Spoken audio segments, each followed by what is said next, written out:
Good afternoon. Good afternoon, Miss. Good afternoon, ma'am. Okay, Sanjit, good afternoon. Okay, എല്ലാവർക്കും good afternoon.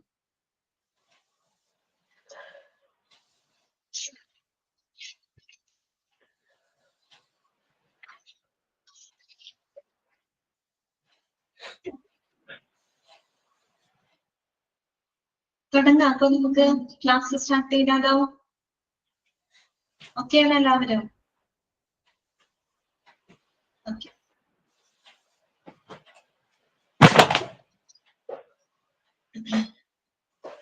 പ്രിയ ഒന്ന് mute ചെയ്ത് വെക്കണം കേട്ടോ. പ്രിയ ഒന്ന് മ്യൂട്ട് ചെയ്ത് വെക്കോ? Okay, ma'am.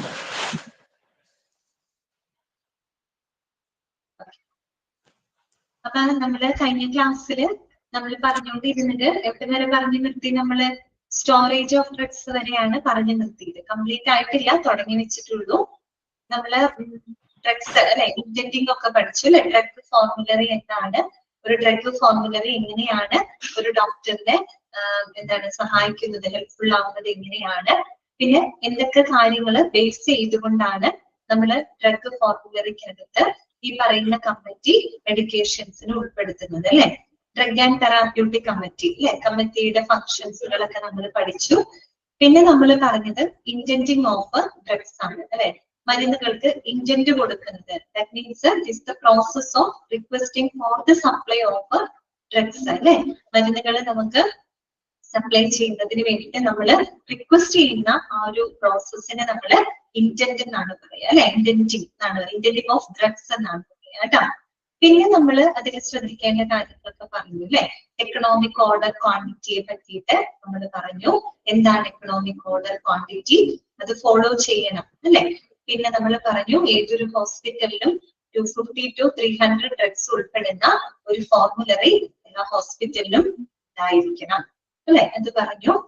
പിന്നെ എപ്പോഴും ഒരു സേഫ്റ്റി സ്റ്റോക്ക് എന്ത് ചെയ്യണം, സേഫ്റ്റി സ്റ്റോക്ക് എപ്പോഴും മെയിൻറ്റെയിൻ ചെയ്തുകൊണ്ടായിരിക്കണം നമ്മള് ഓർഡർ കൊടുക്കാനായിട്ട് അല്ലെ. തീരെ കുറയാൻ കാത്തു നിൽക്കരുത് അല്ലെ. സേഫ്റ്റി സ്റ്റോക്ക് എപ്പോഴും മെയിൻറ്റെയിൻ ചെയ്തുകൊണ്ട് നമ്മൾ ഓർഡർ കൊടുക്കണം. ഇനി ചില എന്താണ് ഇമ്പോർട്ട് ചെയ്യപ്പെടുന്ന മരുന്നുകളാണെങ്കിൽ നമ്മൾ അതിന് ആംബിൾ ലീഡ് ടൈം കൊടുക്കണം അല്ലെ. കാര്യം പുറത്തുനിന്നൊക്കെ കൊണ്ടുവരുന്ന മരുന്നുകളാവുമ്പോൾ അത് നമ്മൾ ഓർഡർ കൊടുത്ത് അത് വന്ന് അതിന്റെ ട്രാൻസ്പോർട്ടേഷനും മറ്റും കഴിഞ്ഞ് നമ്മുടെ കൈകളിൽ എത്തുമ്പോൾ സമയം എടുക്കും അല്ലെ. അപ്പൊ ആ ഒരു ടൈമൊക്കെ നമ്മൾ കണക്കാക്കിക്കൊണ്ട് വേണം അതിന്റെ ഓർഡർ കൊടുക്കാനായിട്ട്. ഓക്കെ.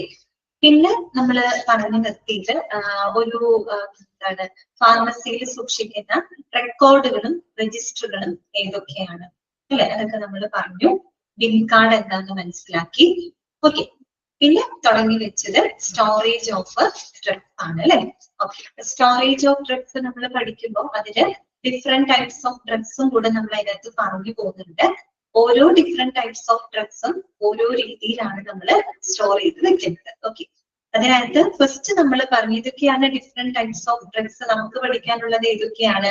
ജനറൽ ഡ്രഗ്സ് ഉണ്ട്, നാർക്കോട്ടിക് ഡ്രഗ്സ് ഉണ്ട്, ഇൻഫ്ലേമബിൾ ഡ്രഗ്സ് ഉണ്ട്, കോൾഡ് സ്റ്റോറേജ് ഡ്രഗ്സ് ഉണ്ട്. അതിനകത്ത് ജനറൽ ഡ്രഗ്സുകൾ എങ്ങനെയാണ് സ്റ്റോർ ചെയ്യുന്നത്? നമ്മൾ പറഞ്ഞു ആൽഫബറ്റിക്കൽ ഓർഡറിലാണ് അത് ഓർഗനൈസ് ചെയ്യുന്നത്.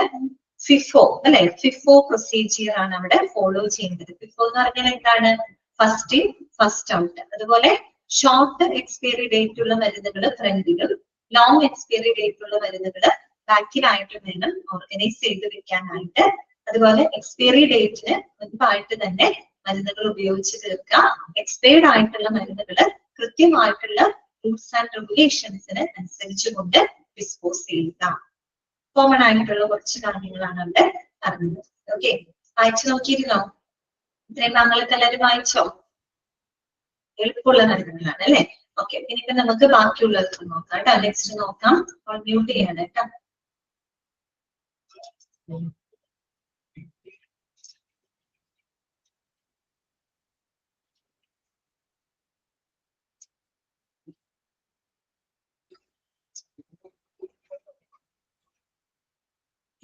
ഇവിടെ കിടച്ച മൊഡ്യൂള് 1 കിടക്കുന്നല്ലേ.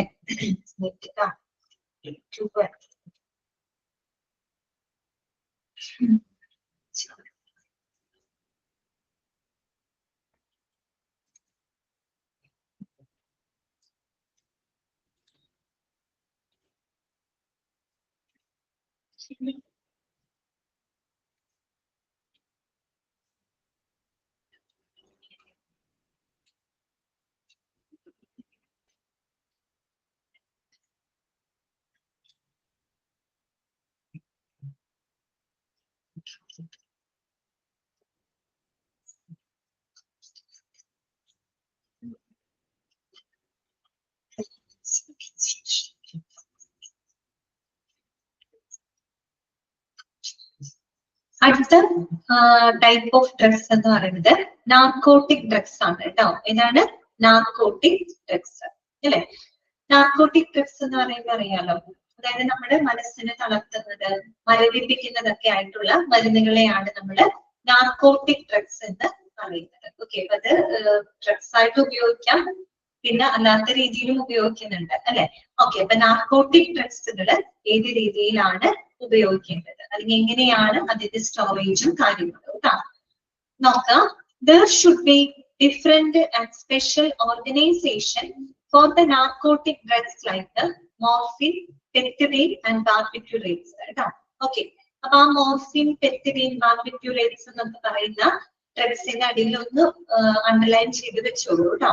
നിങ്ങളോട് ചിലപ്പോ നാർക്കോട്ടിക് ഡ്രഗ്സിന് എക്സാമ്പിളുകൾ ചോദിച്ചു കഴിഞ്ഞാല് ഇതൊക്കെ പറഞ്ഞാൽ മതി കേട്ടോ. മോർഫിൻ, പെത്തിഡീൻ, ബാർബിറ്റുറേറ്റ്സ് എന്നൊക്കെ പറയുന്ന ഡ്രഗ്സുകൾ എന്തിന് വരുന്നതാണ്? നാർക്കോട്ടിക് ഡ്രഗ്സുകളാണ് കേട്ടോ. അപ്പൊ ഇവര് പറയുന്നത് ഇങ്ങനെയുള്ള ഡ്രഗ്സുകൾക്ക് ഒരു സ്പെഷ്യൽ ഹാൻഡ്ലിംഗ് അല്ലെങ്കിൽ ഒരു സ്പെസിഫിക് സ്റ്റോറേജ് ആവശ്യമാണ്. തോന്നിയ രീതിയിൽ അത് സ്റ്റോർ ചെയ്യാൻ പറ്റില്ല, പ്രത്യേകിച്ച് ഇത് മിസ്യൂസ് ചെയ്യപ്പെടാനുള്ള ചാൻസ് ഒക്കെ വളരെ കൂടുതലാണ് അല്ലെ. അപ്പൊ അതുകൊണ്ട് തന്നെ എന്താണ്, there should be different and special organization, that means ഒരു special storage and specific storage അല്ലെ, ഒരു സ്പെഷ്യൽ ഹാൻഡ്ലിംഗ് ഒക്കെ ഇങ്ങനെയുള്ള മരുന്നുകൾക്ക് ആവശ്യമാണ്, നാർക്കോട്ടിക് ഡ്രഗ്സുകൾക്ക് ആവശ്യമാണ്. അതിനു വേണ്ടി ഒരു സ്പെഷ്യൽ ഓർഗനൈസേഷൻ, ഒരു special proper storage, special storage തന്നെ ഇത്തരം ഡ്രഗ്സുകൾക്ക് ഉണ്ടായിരിക്കണം. ഏതൊക്കെയാണ് എക്സാമ്പിളുകൾ? ഏതൊക്കെയാണ് നമ്മൾ പറഞ്ഞ നാർക്കോട്ടിക് ഡ്രഗ്സിന്? മോർഫിൻ അല്ലെ, മോർഫിൻ ഒക്കെ നമ്മൾ കേട്ടിട്ടുണ്ടാവും അല്ലെ. ഈ ക്യാൻസർ ഒക്കെ വരുന്ന പേഷ്യൻസിന് ഭയങ്കര പെയിൻ ഒക്കെ വരുന്ന സമയത്ത് കൊടുക്കുന്നത് മോർഫിൻ പോലെയുള്ള മരുന്നുകളാണ് കേട്ടോ. വേദന ഇങ്ങനെ അറിയാതെ ഒരു പ്രത്യേക ഒരു അബോധാവസ്ഥയിലായിരിക്കും. ഓക്കെ, അപ്പൊ മോർഫിൻ, അതുപോലെ പെത്തിഡീൻ, ബാർബിറ്റുറേറ്റ്സ് എന്നൊക്കെ പറയുന്നത് ഒരു തരം ഹിപ്നോട്ടിക്, സെഡേറ്റീവ് ആയിട്ടുള്ള ഒരു ഹിപ്നോട്ടിക് ഡ്രഗ് ആണ് കേട്ടോ. അപ്പൊ ഇങ്ങനെയുള്ള മരുന്നുകളൊക്കെ ചിലപ്പോൾ നിങ്ങളോട് ചോദിക്കാം, നാർക്കോട്ടിക് ഡ്രഗ്സിന് എക്സാമ്പിളുകൾ ഏതാന്ന് ചോദിച്ചാൽ ഇത് പറയാം കേട്ടോ. അതന്നെ, മോർഫിൻ, പെത്തിഡീൻ, ബാർബിറ്റുറേറ്റ്സ് കേട്ടോ. നെക്സ്റ്റ് അടുത്ത എന്താണ് പറയുന്നത്? അതിന്റെ സ്റ്റോറേജുമായിട്ട് ശ്രദ്ധിക്കേണ്ട മറ്റൊരു കാര്യം എന്താണ്?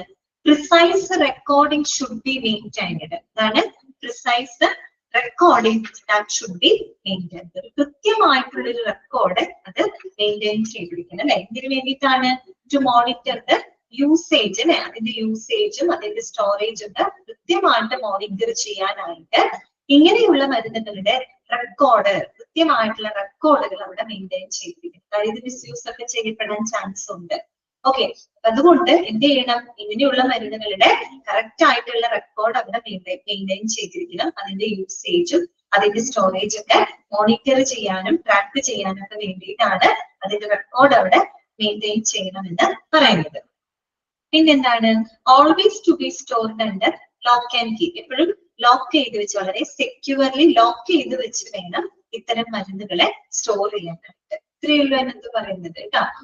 ഓരോ മരുന്നുകളും വ്യത്യാസമുണ്ട് അല്ലെ. ഇപ്പൊ നാർക്കോട്ടിക് ഡ്രഗ്സുകൾ സ്റ്റോർ ചെയ്യുമ്പോൾ ജനറൽ ഡ്രഗ്സ് പോലെയല്ല, അതിനൊരു സ്പെഷ്യൽ ഹാൻഡ്ലിങ്ങും സ്പെസിഫിക് സ്റ്റോറേജും ആവശ്യമാണ്. അതുപോലെ തന്നെ അതിന്റെ കൃത്യമായിട്ടുള്ള റെക്കോർഡുകൾ അവിടെ നിർബന്ധമായിട്ടും മെയിൻറ്റെയിൻ ചെയ്തിരിക്കണം. പിന്നെ എപ്പോഴും ലോക്ക് ചെയ്ത് വളരെ സെക്യൂർ ആയിട്ട് വേണം ഇത്തരം മരുന്നുകളെ ഹാൻഡിൽ ചെയ്യാനായിട്ട്. ഓക്കെ, ഇനി അടുത്തത് കേട്ടോ, മൂന്നാമത്തെയാണ് ഇൻഫ്ലേമബിൾ ഡ്രഗ്സ്.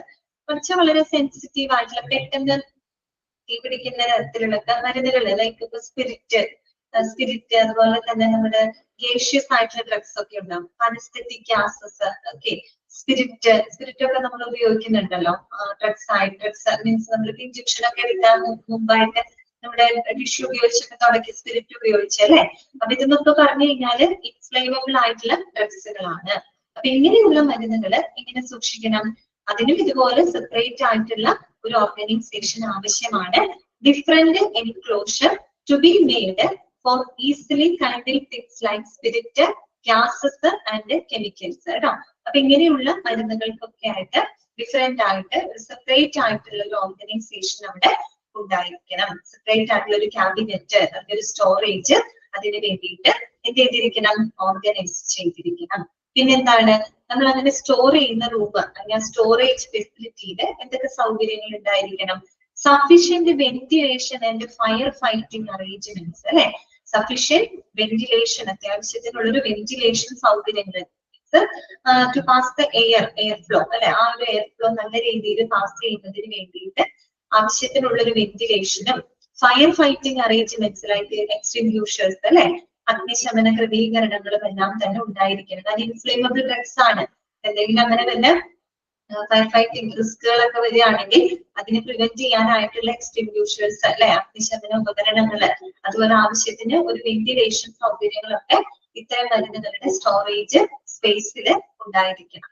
ഓക്കെ, പിന്നെ എന്താണ്, exhaust fans for air to pass through കേട്ടോ. എക്സ്പോസ്റ്റ് ഫാനുകൾ ഉണ്ടായിരിക്കണം. നേരത്തെ പറഞ്ഞ പോലെ എയർ പാസ് ചെയ്യാനും, അതുപോലെ ഈ പറയുന്ന പോലെ എന്തെങ്കിലും ടോക്സിക് ആയിട്ടുള്ള ഇത്തരത്തിലുള്ള എന്തെങ്കിലും സബ്സ്റ്റൻസുകൾ ബിൽഡപ്പ് ചെയ്യുന്നത് പ്രിവെന്റ് ചെയ്യുന്നതിനൊക്കെ വേണ്ടിയിട്ട് എക്സ്പോസ്റ്റ് ഫാനുകൾ അവിടെ ഉണ്ടാവും. ഫ്യൂസ് ഒക്കെ റിമൂവ് ചെയ്യാൻ വേണ്ടിയിട്ട് അല്ലെ. അതൊക്കെ ഫയർ റിസ്ക് ഉള്ള ചാൻസ് ആണ്. ഫ്യൂസ് റിമൂവ് ചെയ്യാനോ അല്ലെങ്കിൽ ഇത്തരത്തില് ഇൻഫ്ലേമബിൾ ആയിട്ടുള്ള എന്തെങ്കിലും സംതിങ് അല്ലെ, അത് ബിൽഡപ്പ് ആവുന്നതൊക്കെ പ്രിവെന്റ് ചെയ്യുന്നതിന് വേണ്ടിയിട്ട് എക്സ്പോസ്റ്റ് ഫാനുകൾ ഉണ്ടായിരിക്കണം. നല്ല രീതിയിൽ എയർ ഫ്ലോ ഉറപ്പാക്കുന്നതിനൊക്കെ എക്സ്പോസ്റ്റ് ഫാനുകൾ ഇത്തരം ഫെസിലിറ്റികളിൽ ഉണ്ടായിരിക്കണം.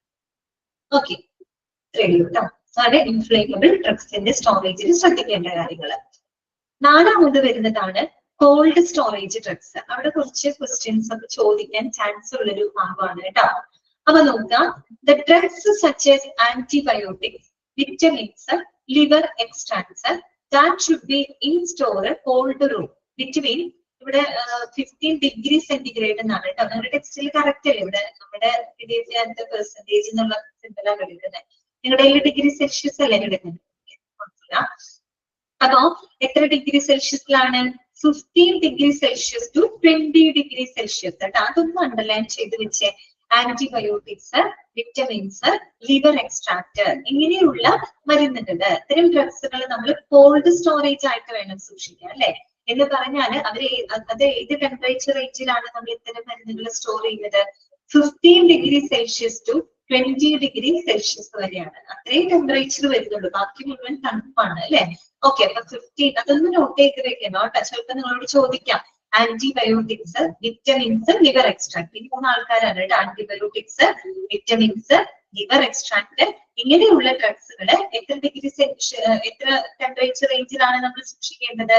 വെറും 15 degree Celsius to 20 degree Celsius temperature റേഞ്ചിൽ വേണം അത് സൂക്ഷിക്കാൻ. ചുരുക്കി പറഞ്ഞ ഭാഗത്ത് തണുപ്പാണ് അല്ലെ. കോൾഡ് സ്റ്റോറേജ് ആയിട്ട് വേണം ഇത് ഇത്തരം മരുന്നുകൾ സൂക്ഷിക്കാനായിട്ട്. ടെമ്പറേച്ചർ റേഞ്ച് ഒന്ന് നോട്ട് ചെയ്ത് വെക്കാം കേട്ടോ. ഇനി the room should be air condition with temperature control facility. അതുപോലെ ഇങ്ങനെയുള്ള റൂമുകള് അവിടെ AC അല്ലെ, AC ഉണ്ടായിരിക്കണം. ടെമ്പറേച്ചർ കൺട്രോൾ ചെയ്യാനുള്ള ഫെസിലിറ്റികളും ഇത്തരം റൂമില് ഉണ്ടായിരിക്കണം. പിന്നെ അടുത്തത് നോക്കി, അടുത്തതും ഒന്ന് അണ്ടർലൈൻ ചെയ്യേണ്ട കാര്യമാണ്. The drugs like vaccines, serum ആണ് കേട്ടോ. സെറം ആണ്, SERUM സെറം കേട്ടോ, സെറം. അതുപോലെ തന്നെ hormones etcetera have to be stored at 2 to 8 degree centigrade in deep freezers or walking cooler. ഇങ്ങനെയുള്ള മരുന്നുകളാണ് വാക്സിൻ, അതുപോലെ സെറം, ഹോർമോൺസ്, ഇൻസുലിൻ ഒക്കെ എടുക്കില്ലേ, ഇൻസുലിൻ വാക്സിൻസ് ഒക്കെ, അതൊക്കെ അതിന്റെ ഡ്രഗ്സുകളൊക്കെ നമ്മൾ വളരെ കോൾഡ് സ്റ്റോറേജ് ആയിട്ടാണ് സൂക്ഷിക്കുന്നത് അല്ലെ. വാക്സിൻ, സെറം, ഹോർമോൺസ് എത്രയാണ് ടെമ്പറേച്ചർ? 2 to 8 ഡിഗ്രി സെൽഷ്യസ് കേട്ടോ.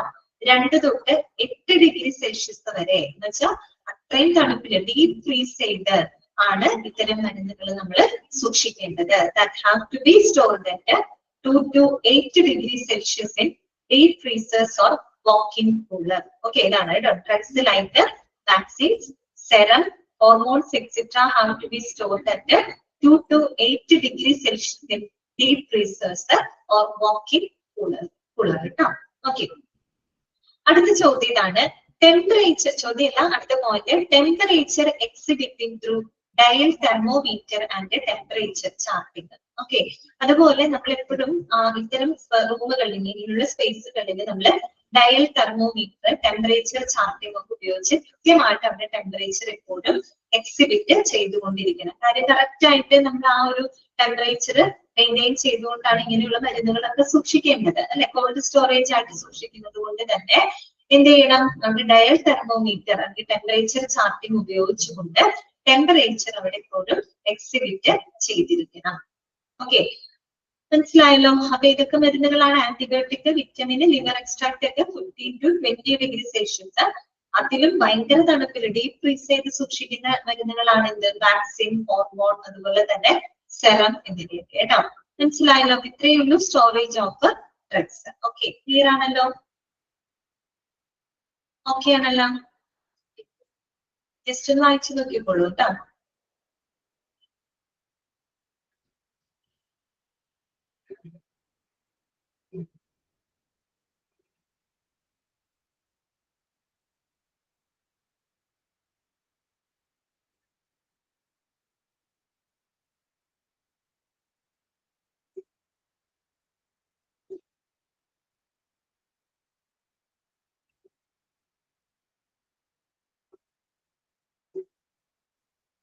ഓക്കെ അല്ലേ?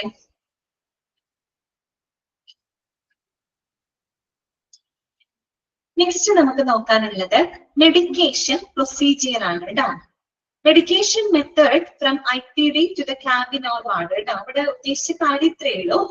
അതായത് എങ്ങനെയാണ് ഈ പറയുന്ന ഇൻ പേഷ്യൻസിന്, how patients in IPD gets medication കേട്ടോ. അതായത് ഇൻപേഷ്യന്റ് ഡിപ്പാർട്ട്മെന്റിൽ പ്രവർത്തിക്കുന്ന ഇൻപേഷ്യന്റ് ഡിപ്പാർട്ട്മെന്റിൽ, അതായത് ഇൻപേഷ്യൻസിന് അഡ്മിറ്റ് ആവുന്ന പേഷ്യൻസിന് അവർക്ക് ഈ ഡോക്ടർ പ്രിസ്ക്രൈബ് ചെയ്യുന്ന മരുന്നുകൾ എങ്ങനെയാണ് ലഭിക്കുന്നത്. അപ്പൊ അതിന്റെ ആ ഒരു പ്രൊസീജിയർ ആണ് അവിടെ കൊടുത്തിരിക്കുന്നത് കേട്ടോ. ഒരു ഡോക്ടർ മരുന്ന് പ്രിസ്ക്രൈബ് ചെയ്ത് ആ ഒരു മരുന്ന് അവിടെ ഒരു അഡ്മിറ്റഡ് ആയിട്ടുള്ള ഒരു വാർഡിലോ റൂമിലൊക്കെ ഉള്ള ഒരു പേഷ്യന്റിന്റെ കയ്യിലേക്ക് എങ്ങനെയാണ് ആ മരുന്നുകൾ എത്തുന്നത്, ഫ്രം ഫാർമസിയിൽ നിന്ന് എങ്ങനെയാണ് ആ മരുന്നുകൾ എത്തിക്കുന്നത്, അതിന്റെ ഒരു പ്രൊസീജിയർ ആണ് അവിടെ കൊടുത്തിരിക്കുന്നത് കേട്ടോ. മെഡിക്കേഷൻ പ്രൊസീജിയർ വളരെ സിമ്പിൾ ആയിട്ടുള്ള കാര്യങ്ങളാണ് അവിടെ പറയുന്നത്. ഒന്നാമത്തെ കാര്യം എന്താണ്? ഡോക്ടേഴ്സ് റൈറ്റ് ദ പ്രിസ്ക്രിപ്ഷൻസ് അല്ലെ. ഡോക്ടർ എന്ത് ചെയ്യുന്നു?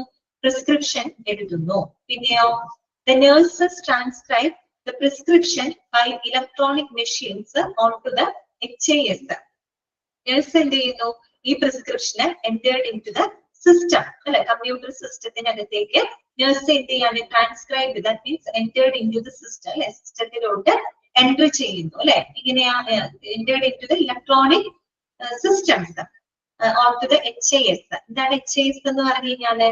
ഹെൽത്ത് ഇൻഫർമേഷൻ സിസ്റ്റം അഥവാ ഹോസ്പിറ്റൽ ഇൻഫർമേഷൻ സിസ്റ്റം എന്നാണ്. അതിന്റെ ഫുൾ ഫോം ഒന്ന് എഴുതി വെച്ചോളൂ കേട്ടോ. HISന്റെ ഫുൾ ഫോം എന്താണ്? ഹെൽത്ത് ഇൻഫർമേഷൻ സിസ്റ്റം, അത് അങ്ങനെയും പറയാം, അല്ലെങ്കിൽ ഹോസ്പിറ്റൽ ഇൻഫർമേഷൻ സിസ്റ്റം കേട്ടോ. ഹോസ്പിറ്റൽ ഇൻഫർമേഷൻ സിസ്റ്റം എന്ന് പറഞ്ഞാല് നമ്മൾ ഈ പേഷ്യന്റിന്റെ ഡാറ്റകള്, അതുപോലെ തന്നെ അവരുടെ അപ്പോയിന്റ്മെന്റ്സുകളും മറ്റുമൊക്കെ മാനേജ് ചെയ്യുന്നതിന് വേണ്ടിയിട്ട് നമ്മൾ ഉപയോഗിക്കുന്ന ഒരു ഡിജിറ്റൽ സംവിധാനം, ഒരു ഡിജിറ്റൽ പ്ലാറ്റ്ഫോം, സോഫ്റ്റ്വെയർ സംവിധാനം, അതിനെയാണ് നമ്മൾ HIS എന്ന് പറയുന്നത് കേട്ടോ. ഓക്കെ, ഇപ്പൊ നമുക്കറിയാം, നമ്മളിപ്പോ ഹോസ്പിറ്റലിലൊക്കെ പോകുമ്പോൾ പണ്ടത്തെ പോലെ എന്താണ് പേപ്പർ റെക്കോർഡ് അങ്ങനത്തെ കാര്യങ്ങളൊന്നും അല്ല. ഇതിപ്പോ അധികം എന്താണ് സിസ്റ്റത്തിലാണ് അല്ലെ. ഇപ്പൊ ഒരു ഡോക്ടറെ നമ്മൾ കാണാൻ പോകുമ്പോൾ നമ്മൾ നമ്മുടെ കാര്യങ്ങൾ ആ ഡോക്ടറുടെ സിസ്റ്റത്തിന്റെ ഫ്രണ്ടിൽ തന്നെ ഉണ്ടാവും അല്ലെ. നമ്മൾ എന്തൊക്കെ മരുന്നുകൾ കഴിക്കുന്നു, എന്തൊക്കെ ചെയ്യുന്നു അല്ലെ. ഇപ്പൊ ഒരു ഫാർമസിയിൽ പോവുകയാണെങ്കിലും ഡോക്ടറുടെ അടുത്ത് പോവുകയാണെങ്കിലും ഏത് വിഭാഗത്തിൽ നമ്മൾ ചെന്നുകഴിഞ്ഞാലും സിസ്റ്റമൈസ്ഡ് ആയിട്ട്. പണ്ട് നമുക്ക് പറയുമ്പോൾ ഒരു എക്സ്റേ ഒക്കെ എടുക്കാൻ പറയുമ്പോൾ എക്സ്റേ പോയി എടുക്കണം, അവിടെ നിന്ന് റിപ്പോർട്ട് വാങ്ങി ഡോക്ടറെ കൊണ്ട് കാണിക്കണം. ഇങ്ങനെയുള്ള പരിപാടിയൊന്നും ഇന്നിപ്പോ ആവശ്യമില്ല അല്ലെ. അത് എക്സ്റേ എടുക്കുമ്പോൾ തന്നെ നമ്മുടെ റിപ്പോർട്ട് ഡോക്ടറുടെ ഫ്രണ്ടിലുള്ള സിസ്റ്റത്തിൽ ഡോക്ടർക്ക് കിട്ടുകയാണ് അല്ലെ. ഇതൊക്കെ എന്തുകൊണ്ടാണ്? ഇങ്ങനെയുള്ള ഹെൽത്ത് ഇൻഫർമേഷൻ സിസ്റ്റം, ഇങ്ങനെയുള്ള കമ്പ്യൂട്ടറൈസ്ഡ് സോഫ്റ്റ്വെയർ സംവിധാനങ്ങളൊക്കെ ഉള്ളത് കൊണ്ടാണ്. ഇപ്പൊ ഫാർമസിയിലായിക്കോട്ടെ ഏത് ഡിപ്പാർട്ട്മെന്റുകളിലും ഈ HIS ഉപയോഗിക്കുന്നുണ്ട് അല്ലെ. ഹെൽത്ത് ഇൻഫർമേഷൻ സിസ്റ്റം എല്ലാത്തിനും പ്രത്യേകം സോഫ്റ്റ്വെയർ സംവിധാനങ്ങൾ ഉപയോഗിക്കുന്നുണ്ട്. അതിനെല്ലാം കൂടെ കളക്റ്റീവ്ലി നമ്മൾ പറയുന്നതാണ് എന്ത്? ഹെൽത്ത് ഇൻഫർമേഷൻ സിസ്റ്റം അഥവാ ഹോസ്പിറ്റൽ ഇൻഫർമേഷൻ സിസ്റ്റം. അവിടെ പേഷ്യന്റിന്റെ ഡാറ്റകൾ മാനേജ് ചെയ്യാനും അവരുടെ അപ്പോയിന്റ്മെന്റുകളും മറ്റും ഷെഡ്യൂൾ ചെയ്യാനും, അത് മാത്രമല്ല കേട്ടോ, ഒരുപാട് കാര്യങ്ങൾ, ഒരു പേഷ്യന്റുമായിട്ട് ബന്ധപ്പെട്ട അതൊരു ഹോസ്പിറ്റലിന്റെ പ്രവർത്തനങ്ങളുമായിട്ട് ബന്ധപ്പെട്ട എല്ലാ കാര്യങ്ങളെയും മാനേജ് ചെയ്യാനായിട്ട് സഹായിക്കുന്ന ഒരു ഡിജിറ്റൽ സംവിധാനം, ഡിജിറ്റൽ പ്ലാറ്റ്ഫോം ആണ് HIS എന്ന് പറയുന്നത് കേട്ടോ. അപ്പോ ഡോക്ടർ എന്ത് ചെയ്യുന്നു? പ്രിസ്ക്രിപ്ഷൻ എഴുതുന്നു. നഴ്സ് എന്ത് ചെയ്യാണ്? ആ പ്രിസ്ക്രിപ്ഷൻസിനെ അവര് ഇലക്ട്രോണിക് മെഷീൻസ് വഴിയായിട്ട് HIS-ലോട്ട് എൻട്രി ചെയ്യാണ് കേട്ടോ. അതായത് ആ ഡിജിറ്റൽ സിസ്റ്റത്തിലോട്ട് എൻട്രി ചെയ്യാണ്. ഇത് നേരെ പോകുന്നത് എങ്ങോട്ടേക്കായിരിക്കും? ഫാർമസിയിലോട്ടാണ് അല്ലെ. മരുന്നുകളുടെ നേരെ പോകുന്നത് ഫാർമസിയുടെ ആ ഒരു സോഫ്റ്റ്വെയർ സംവിധാനത്തിലോട്ടാണ് എൻട്രി ചെയ്യുന്നത്. അടുത്ത സ്റ്റെപ്പ് എന്താണ്? At pharmacy department. ഫാർമസി ഡിപ്പാർട്ട്മെന്റില് എന്ത് ചെയ്യുന്നു? Administration staff by using electronic machine അവരെന്ത് ചെയ്യുന്നു? Nurses electronic request for the medicine on to a printed medication order sheet കേട്ടോ. ഇത് വായിക്കുമെന്ന് ശ്രദ്ധിക്കണേ. At the pharmacy department, administration staff by using electronic machine എന്ത് ചെയ്യുന്നു? ട്രാൻസ്ലേറ്റ്സ് കേട്ടോ. ട്രാൻസ്ലേറ്റ്സ് എഴുതി ചേർക്കാം. Translates nurses electronic request for the medicine onto a printed medication order sheet. അപ്പൊ pharmacy ഡിപ്പാർട്ട്മെന്റില് ആ ഒരു ഫാർമസിയുടെ അഡ്മിനിസ്ട്രേഷൻ സ്റ്റാഫുകള് ഇതേ ഇലക്ട്രോണിക് സംവിധാനങ്ങൾ ഉപയോഗിച്ചുകൊണ്ട് അവരുടെ സോഫ്റ്റ്വെയറിലോട്ട് അത് എൻട്രി ചെയ്ത് കൊടുത്തിട്ടുണ്ടല്ലോ. അപ്പൊ ഈ നഴ്സസിന്റെ മെഡിസിന് വേണ്ടിയിട്ടുള്ള അവരുടെ ആ ഒരു റിക്വസ്റ്റിനെ അവരെന്തിലേക്ക് മാറ്റാണ്? പ്രിന്റഡ് മെഡിക്കേഷൻ ഓർഡർ ഷീറ്റിലോട്ട് മാറ്റാണ്. ഡോക്ടർ എഴുതിയ പ്രിസ്ക്രിപ്ഷന് നഴ്സ് എൻറ്റർ ചെയ്ത് വിട്ടിട്ടുണ്ട് അല്ലെ. നേരെ പോകുന്ന ഫാർമസി ഡിപ്പാർട്ട്മെന്റിലാണ്. ഫാർമസി ഡിപ്പാർട്ട്മെന്റ് അഡ്മിനിസ്ട്രേറ്റീവ് സ്റ്റാഫ് എന്ത് ചെയ്യും? ആ നഴ്സിന്റെ മെഡിസിന് വേണ്ടിയിട്ടുള്ള റിക്വസ്റ്റ് ഫോമിന് ആ റിക്വസ്റ്റ് ഇതൊക്കെ മെഡിസിൻ വേണം എന്നുള്ളത് അവരൊരു പ്രിന്റഡ് ഫോമിലോട്ട്, ഒരു പ്രിന്റഡ് മെഡിക്കേഷൻ ഓർഡർ ഷീറ്റിലോട്ട് മാറ്റുന്നു. ഓക്കെ, ക്ലിയർ ആയല്ലോ. പിന്നെന്താണ്? Dispensers physically obtain medicines from the shelves to the dispensing table as per the printed medication order. ഇതാണ് dispensers physically obtain the medicine from the shelves to the dispensing table as per the printed medication order. അപ്പൊ dispensers അതായത് ഫാർമസിസ്റ്റുകൾ ഉണ്ടാവും ഇവിടെ ഡിസ്പെൻസിങ്ങിനായിട്ട്. അപ്പൊ അവരെന്ത് ചെയ്യുന്നു? Physically obtain the medicines എന്നാണ് ഇവിടെയൊക്കെ തിരുത്തിയിട്ടുണ്ടോ? നിങ്ങളുടെ ടെക്സ്റ്റിൽ തിരുത്തിയിട്ടാണോ കൊടുത്തിരിക്കുന്നത്? അതോ ഇതുപോലെ തന്നെയാണോ കിടക്കുന്നത്? എങ്ങനെയാണ് ഒരാൾ പറയോ? എങ്ങനെയാ എടുക്കുന്ന ടെക്സ്റ്റില്?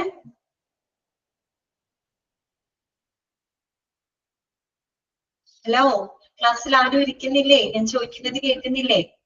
ഓക്കെ, അതേപോലെയാണ് കിടക്കുന്നത്. ഓക്കെ, അപ്പൊ ഞാൻ പറഞ്ഞ കാര്യങ്ങള് ഒന്ന് തിരുത്താട്ടോ. എന്താണ് ഞാൻ പറഞ്ഞ ആദ്യത്തെ കാര്യം നോക്കി. രണ്ടാമത്തെ പോയിന്റ് ഉണ്ടല്ലോ. രണ്ടാമത്തെ പോയിന്റില് administration staff by using electronic machine എന്ന് കഴിഞ്ഞിട്ട് ട്രാൻസ്ലേറ്റ്സ് എന്നൊന്ന് എഴുതി ചേർക്കുക കേട്ടോ. ട്രാൻസ്ലേറ്റ്സ് TRANSLATES കേട്ടോ. ഓക്കെ. ട്രാൻസ്ക്രൈബ് എന്നാലും കുഴപ്പമില്ല കേട്ടോ. അതായത് ട്രാൻസ്ക്രൈബ് ചെയ്യുന്നു. Transcribe the nurse's electronic request for the medicine onto printed medication order sheet. അതൊക്കെയാണല്ലോ. തേർഡ് പോയിന്റ് ഉണ്ടല്ലോ. Dispensers physically obtain medications. അങ്ങനെയാക്കുക കേട്ടോ. മെഡിക്കേഷൻസിനോ മെഡിസിൻസിനോ അതിനേലും മതി കേട്ടോ. മെഡിക്കേഷൻ ഫ്രം ദ ഷെൽഫ് എന്നായിക്കോളൂ കേട്ടോ. ഫ്രം ദ ഷെൽഫിൽ നിന്ന് എന്ത് ചെയ്യാണ്? മെഡിസിൻസ് എടുക്കുകയാണ് അല്ലെ. എവിടേക്കാണ്? Dispensing table as per the printed medication order. അപ്പൊ പ്രിന്റഡ് മെഡിക്കേഷൻ ഓർഡർ അനുസരിച്ച് മരുന്നുകൾ എന്ത് ചെയ്യുന്നു? ഡിസ്പെൻസേഴ്സ് ഷെൽഫുകളിൽ നിന്ന് എടുത്ത് ഡിസ്പെൻസിംഗ് ടേബിളിൽ വെക്കുന്നു. ഓക്കെ, ഇതാണ് മൂന്നാമത്തെ സ്റ്റെപ്പ്. നാലാമത് എന്താണ്? Then medicines should be kept in a small medication carton along with the printed medication order sheet. അതിനുശേഷം ഈ പറയുന്ന മെഡിസിൻസ് ചെറിയൊരു മെഡിക്കേഷൻ കാർട്ടിനകത്ത് നമ്മൾ സൂക്ഷിക്കുകയാണ് അല്ലെ. Then medicines should be kept in a small medication carton along with the printed medication order sheet. കേട്ടോ. ഈ പറയുന്ന മെഡിസിൻസിനെ നമ്മൾ എന്ത് ചെയ്യാണ്? ഒരു മെഡിക്കേഷൻ കാർട്ടിലോട്ട് നമ്മൾ മാറ്റി വെക്കുകയാണ് കേട്ടോ. എന്നിട്ടോ അതിനോടൊപ്പം മെഡിക്കേഷൻ ഓർഡർ ഷീറ്റും കൂടെ, പ്രിന്റഡ് മെഡിക്കേഷൻ ഓർഡർ ഷീറ്റും കൂടെ അതിനോടൊപ്പം വെക്കുന്നു. ഓരോരോ സ്റ്റെപ്പ് ബൈ സ്റ്റെപ്പ് ആയിട്ട് പറയുന്നതാണ് കേട്ടോ. അതിനുശേഷം pharmacist cross check medication. Pharmacist വരുന്നു, ആ മെഡിക്കേഷൻ ഓർഡർ അനുസരിച്ച് മെഡിക്കേഷൻസ് ഒക്കെ അവർ ക്രോസ് ചെക്ക് ചെയ്ത് നോക്കുകയാണ് അല്ലെ. ക്രോസ് ചെക്ക് ചെയ്ത് നോക്കുന്നു. അതിനുശേഷം എന്താണ്? After verifying proper dispensing, pharmacy aid bag all the medications into a bag. Bracket patient guys, and sticks to the medication order along with it. അപ്പൊ അങ്ങനെ എന്ത് ചെയ്യുന്നു, ഈ ഒരു ക്രോസ് ചെക്കിങ് കഴിഞ്ഞു കഴിഞ്ഞാല് നമ്മുടെ ഫാർമസി എയ്ഡ്, ഓക്കെ, ഫാർമസിയിലെ ഹെൽപ്പർ ഉണ്ടാവില്ല, അതിന് എന്ത് ചെയ്യാണ്, എല്ലാം തന്നെ ബാഗ് ചെയ്യാണ് അല്ലെ, ബാഗ് മെഡിക്കേഷൻസ് എല്ലാം തന്നെ പാക്ക് ചെയ്യാണ്, അതിന് ബാഗ് ചെയ്ത് വെക്കുകയാണ് അല്ലെ. എന്നിട്ട് അതിനോടൊപ്പം തന്നെ മെഡിക്കേഷൻ ഓർഡർ വെക്കും. കാര്യം ഒരുപാട് രോഗികളുടെ മരുന്നുകളുടെ ലിസ്റ്റ് വരുന്നുണ്ട്, അപ്പൊ ഓരോരുത്തർക്കും വേണ്ട മരുന്നുകൾ ബാഗ് ചെയ്ത് അതിനോടൊപ്പം അതിന്റെ ആ ഒരു മെഡിക്കേഷൻ ഓർഡർ ലിസ്റ്റും കൂടെ അതിനോടൊപ്പം വെക്കുന്നുണ്ട് അല്ലെ. പിന്നെന്താണ്, labelling is also done if necessary. ആവശ്യമെങ്കിൽ ലേബലിംഗ് ചെയ്ത് വെക്കാം. ആ ബാഗിന്റെ പുറത്ത് വേണമെങ്കിൽ പേഷ്യന്റിന്റെ പേരോ അല്ലെങ്കിൽ പേഷ്യന്റ് റൂം നമ്പറോ വാർഡ് നമ്പർ എങ്ങനെയാന്ന് വെച്ചാൽ ID നമ്പർ ഒക്കെ വേണമെങ്കിൽ ലേബൽ ചെയ്ത് വെക്കാം. അത് ആവശ്യമുണ്ടെങ്കിൽ മാത്രം. Labelling is also done if necessary കേട്ടോ. ആവശ്യമുണ്ടെങ്കിൽ മാത്രം ബാഗിൽ ലേബൽ ചെയ്യാം കേട്ടോ. പേഷ്യന്റിന്റെ ID നമ്പറും അവരുടെ പേരും അല്ലെങ്കിൽ അവരുടെ റൂം നമ്പറോ അങ്ങനെ എന്താന്ന് വെച്ചാൽ അത് ലേബൽ ചെയ്ത് വെക്കാം, മാറിപ്പോവാതിരിക്കാൻ വേണ്ടിയിട്ടാണ്. പിന്നെ എന്ത് ചെയ്യാം, submits the medications patient wise to the nurses accountable in the flows കേട്ടോ. അതിനുശേഷം ഈ പറയുന്ന മെഡിസിൻസുകളെല്ലാം തന്നെ ഓരോരുത്തരുടെ പേഷ്യന്റ് വൈസ് ആയിട്ട് ഈ പറയുന്ന മരുന്നുകള് ആ വാർഡില് റെസ്പോൺസിബിൾ ആയിട്ടുള്ള നഴ്സസിന്റെ കയ്യിലേക്ക് എത്തിക്കുകയാണ് അല്ലെ. ഓക്കെ, എന്നിട്ടോ nurses receive the medicine from the pharmacy aid and check the quantity according to the requirement. Nurse എന്ത് ചെയ്യുന്നു, ഫാർമസി എയ്ഡിൽ നിന്ന് ഈ മെഡിസിൻ അവർ കളക്ട് ചെയ്യുന്നു, റിസീവ് ചെയ്യുന്നു.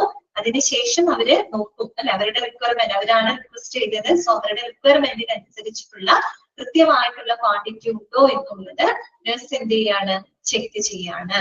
ഓക്കെ, പിന്നെയോ give the medication to the patients.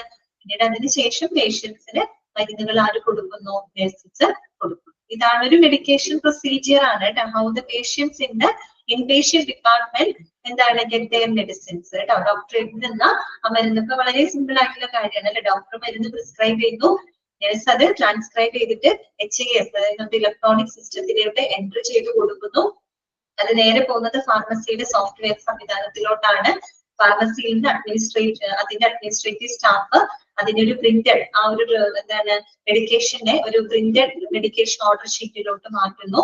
അതിനുശേഷം ഡിസ്പെൻസേഴ്സ്, അവിടെയുള്ള ഡിസ്പെൻസിങ് ഫാർമസിസ്റ്റുകള് ആ മെഡിക്കേഷൻ ഓർഡർ അനുസരിച്ച് മരുന്നുകൾ എടുക്കുന്നു. അതൊരു മെഡിക്കേഷൻ ചാർട്ടിലേക്ക് ചാർട്ടിന്റെ കാർട്ടിലോട്ട് വെക്കുന്നു. അതിനോടൊപ്പം പ്രിന്റഡ് മെഡിക്കേഷൻ ഓർഡർ ഷീറ്റ് അതിനോടൊപ്പം വെക്കുന്നുണ്ട് അല്ലെ. അത് കഴിഞ്ഞ് ഫാർമസിസ്റ്റ് അത് ക്രോസ് ചെക്ക് ചെയ്ത് നോക്കും അല്ലെ. ആ മെഡിക്കേഷൻ ഓർഡർ പ്രകാരമുള്ള മരുന്നുകളൊക്കെ തന്നെയാണോ എന്നുള്ളത് ക്രോസ് ചെക്ക് ചെയ്ത് നോക്കുന്നു.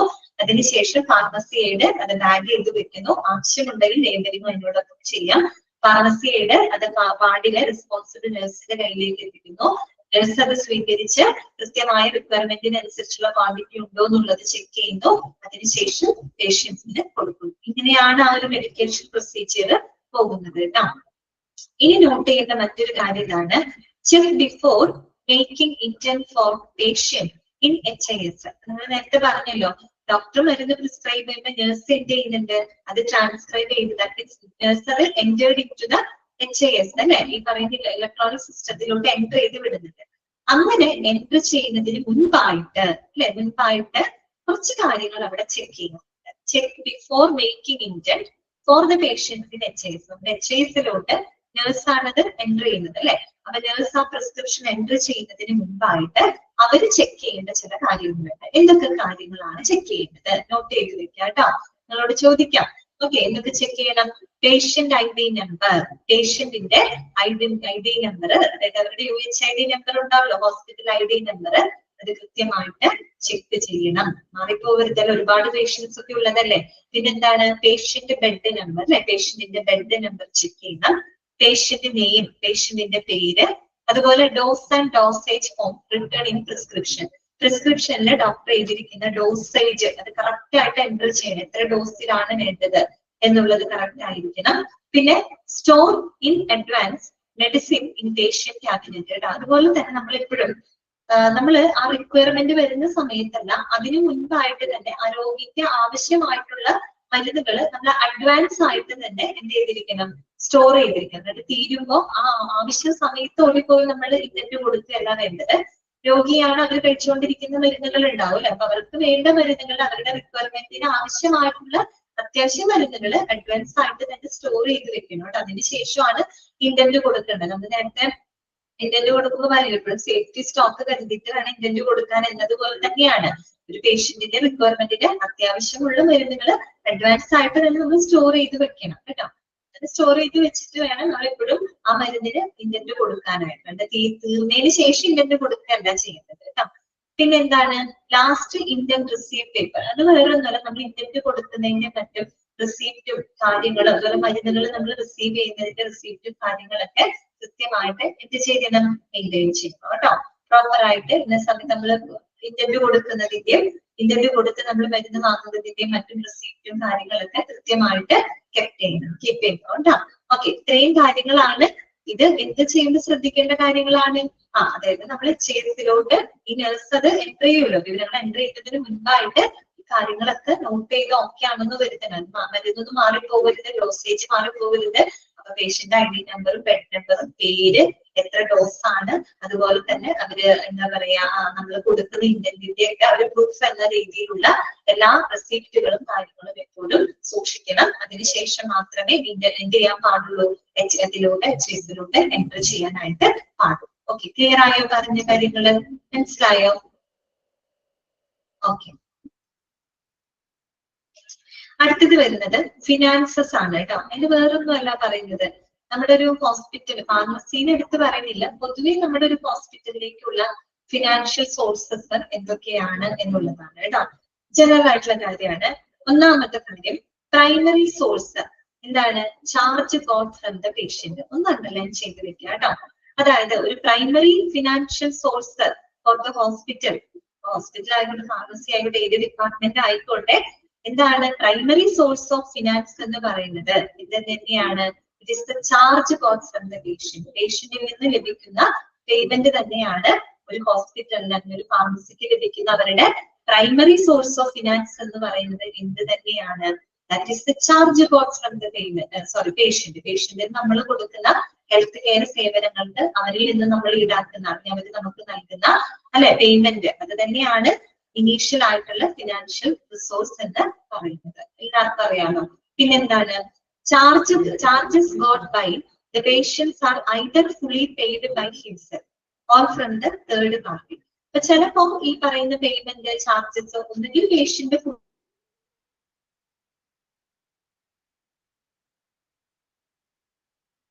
തേർഡ് പാർട്ടി എന്ന് പറയുമ്പോൾ ഇൻഷുറൻസ്, പിന്നെ ഇപ്പൊ മിക്ക ആളുകൾ എന്ത് എടുത്തിട്ടുണ്ട്, ഹെൽത്ത് ഇൻഷുറൻസ് ഒക്കെ എടുത്തിട്ടുള്ള ആളുകളാണ് അല്ലെ.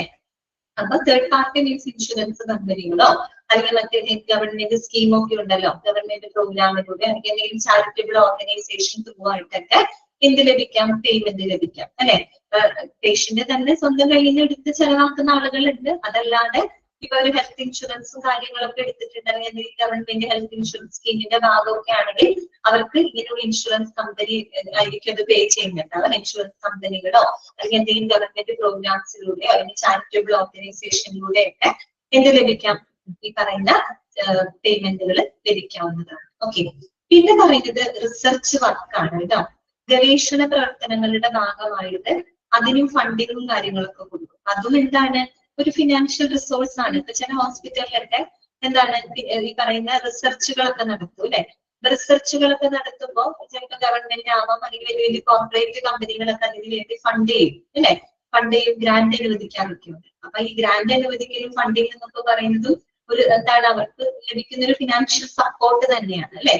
ഓക്കെ, അപ്പൊ അതൊക്കെ ഓർത്തു വെക്കട്ടോ, റിസർച്ച് വർക്ക്.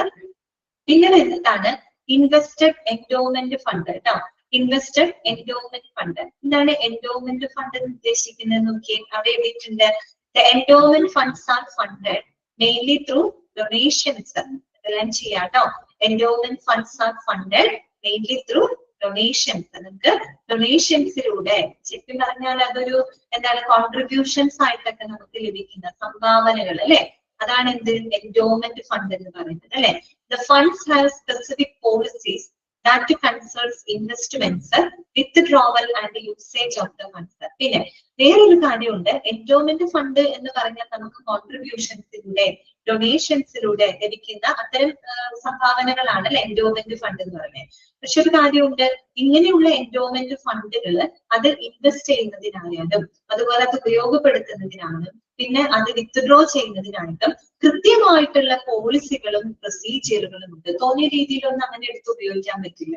കാര്യം ഇത് ഡൊണേഷൻസിലൂടെ കിട്ടുന്ന ഫണ്ടിനാണ് അല്ലെ. അപ്പൊ അങ്ങനെയുള്ള ഫണ്ട് വെറുതെ കിട്ടുന്നതല്ലേ, ഡൊണേഷൻസ് അല്ല, അങ്ങനെ തോന്നിയ രീതിയിൽ അത് ഉപയോഗിക്കാൻ പാടില്ല.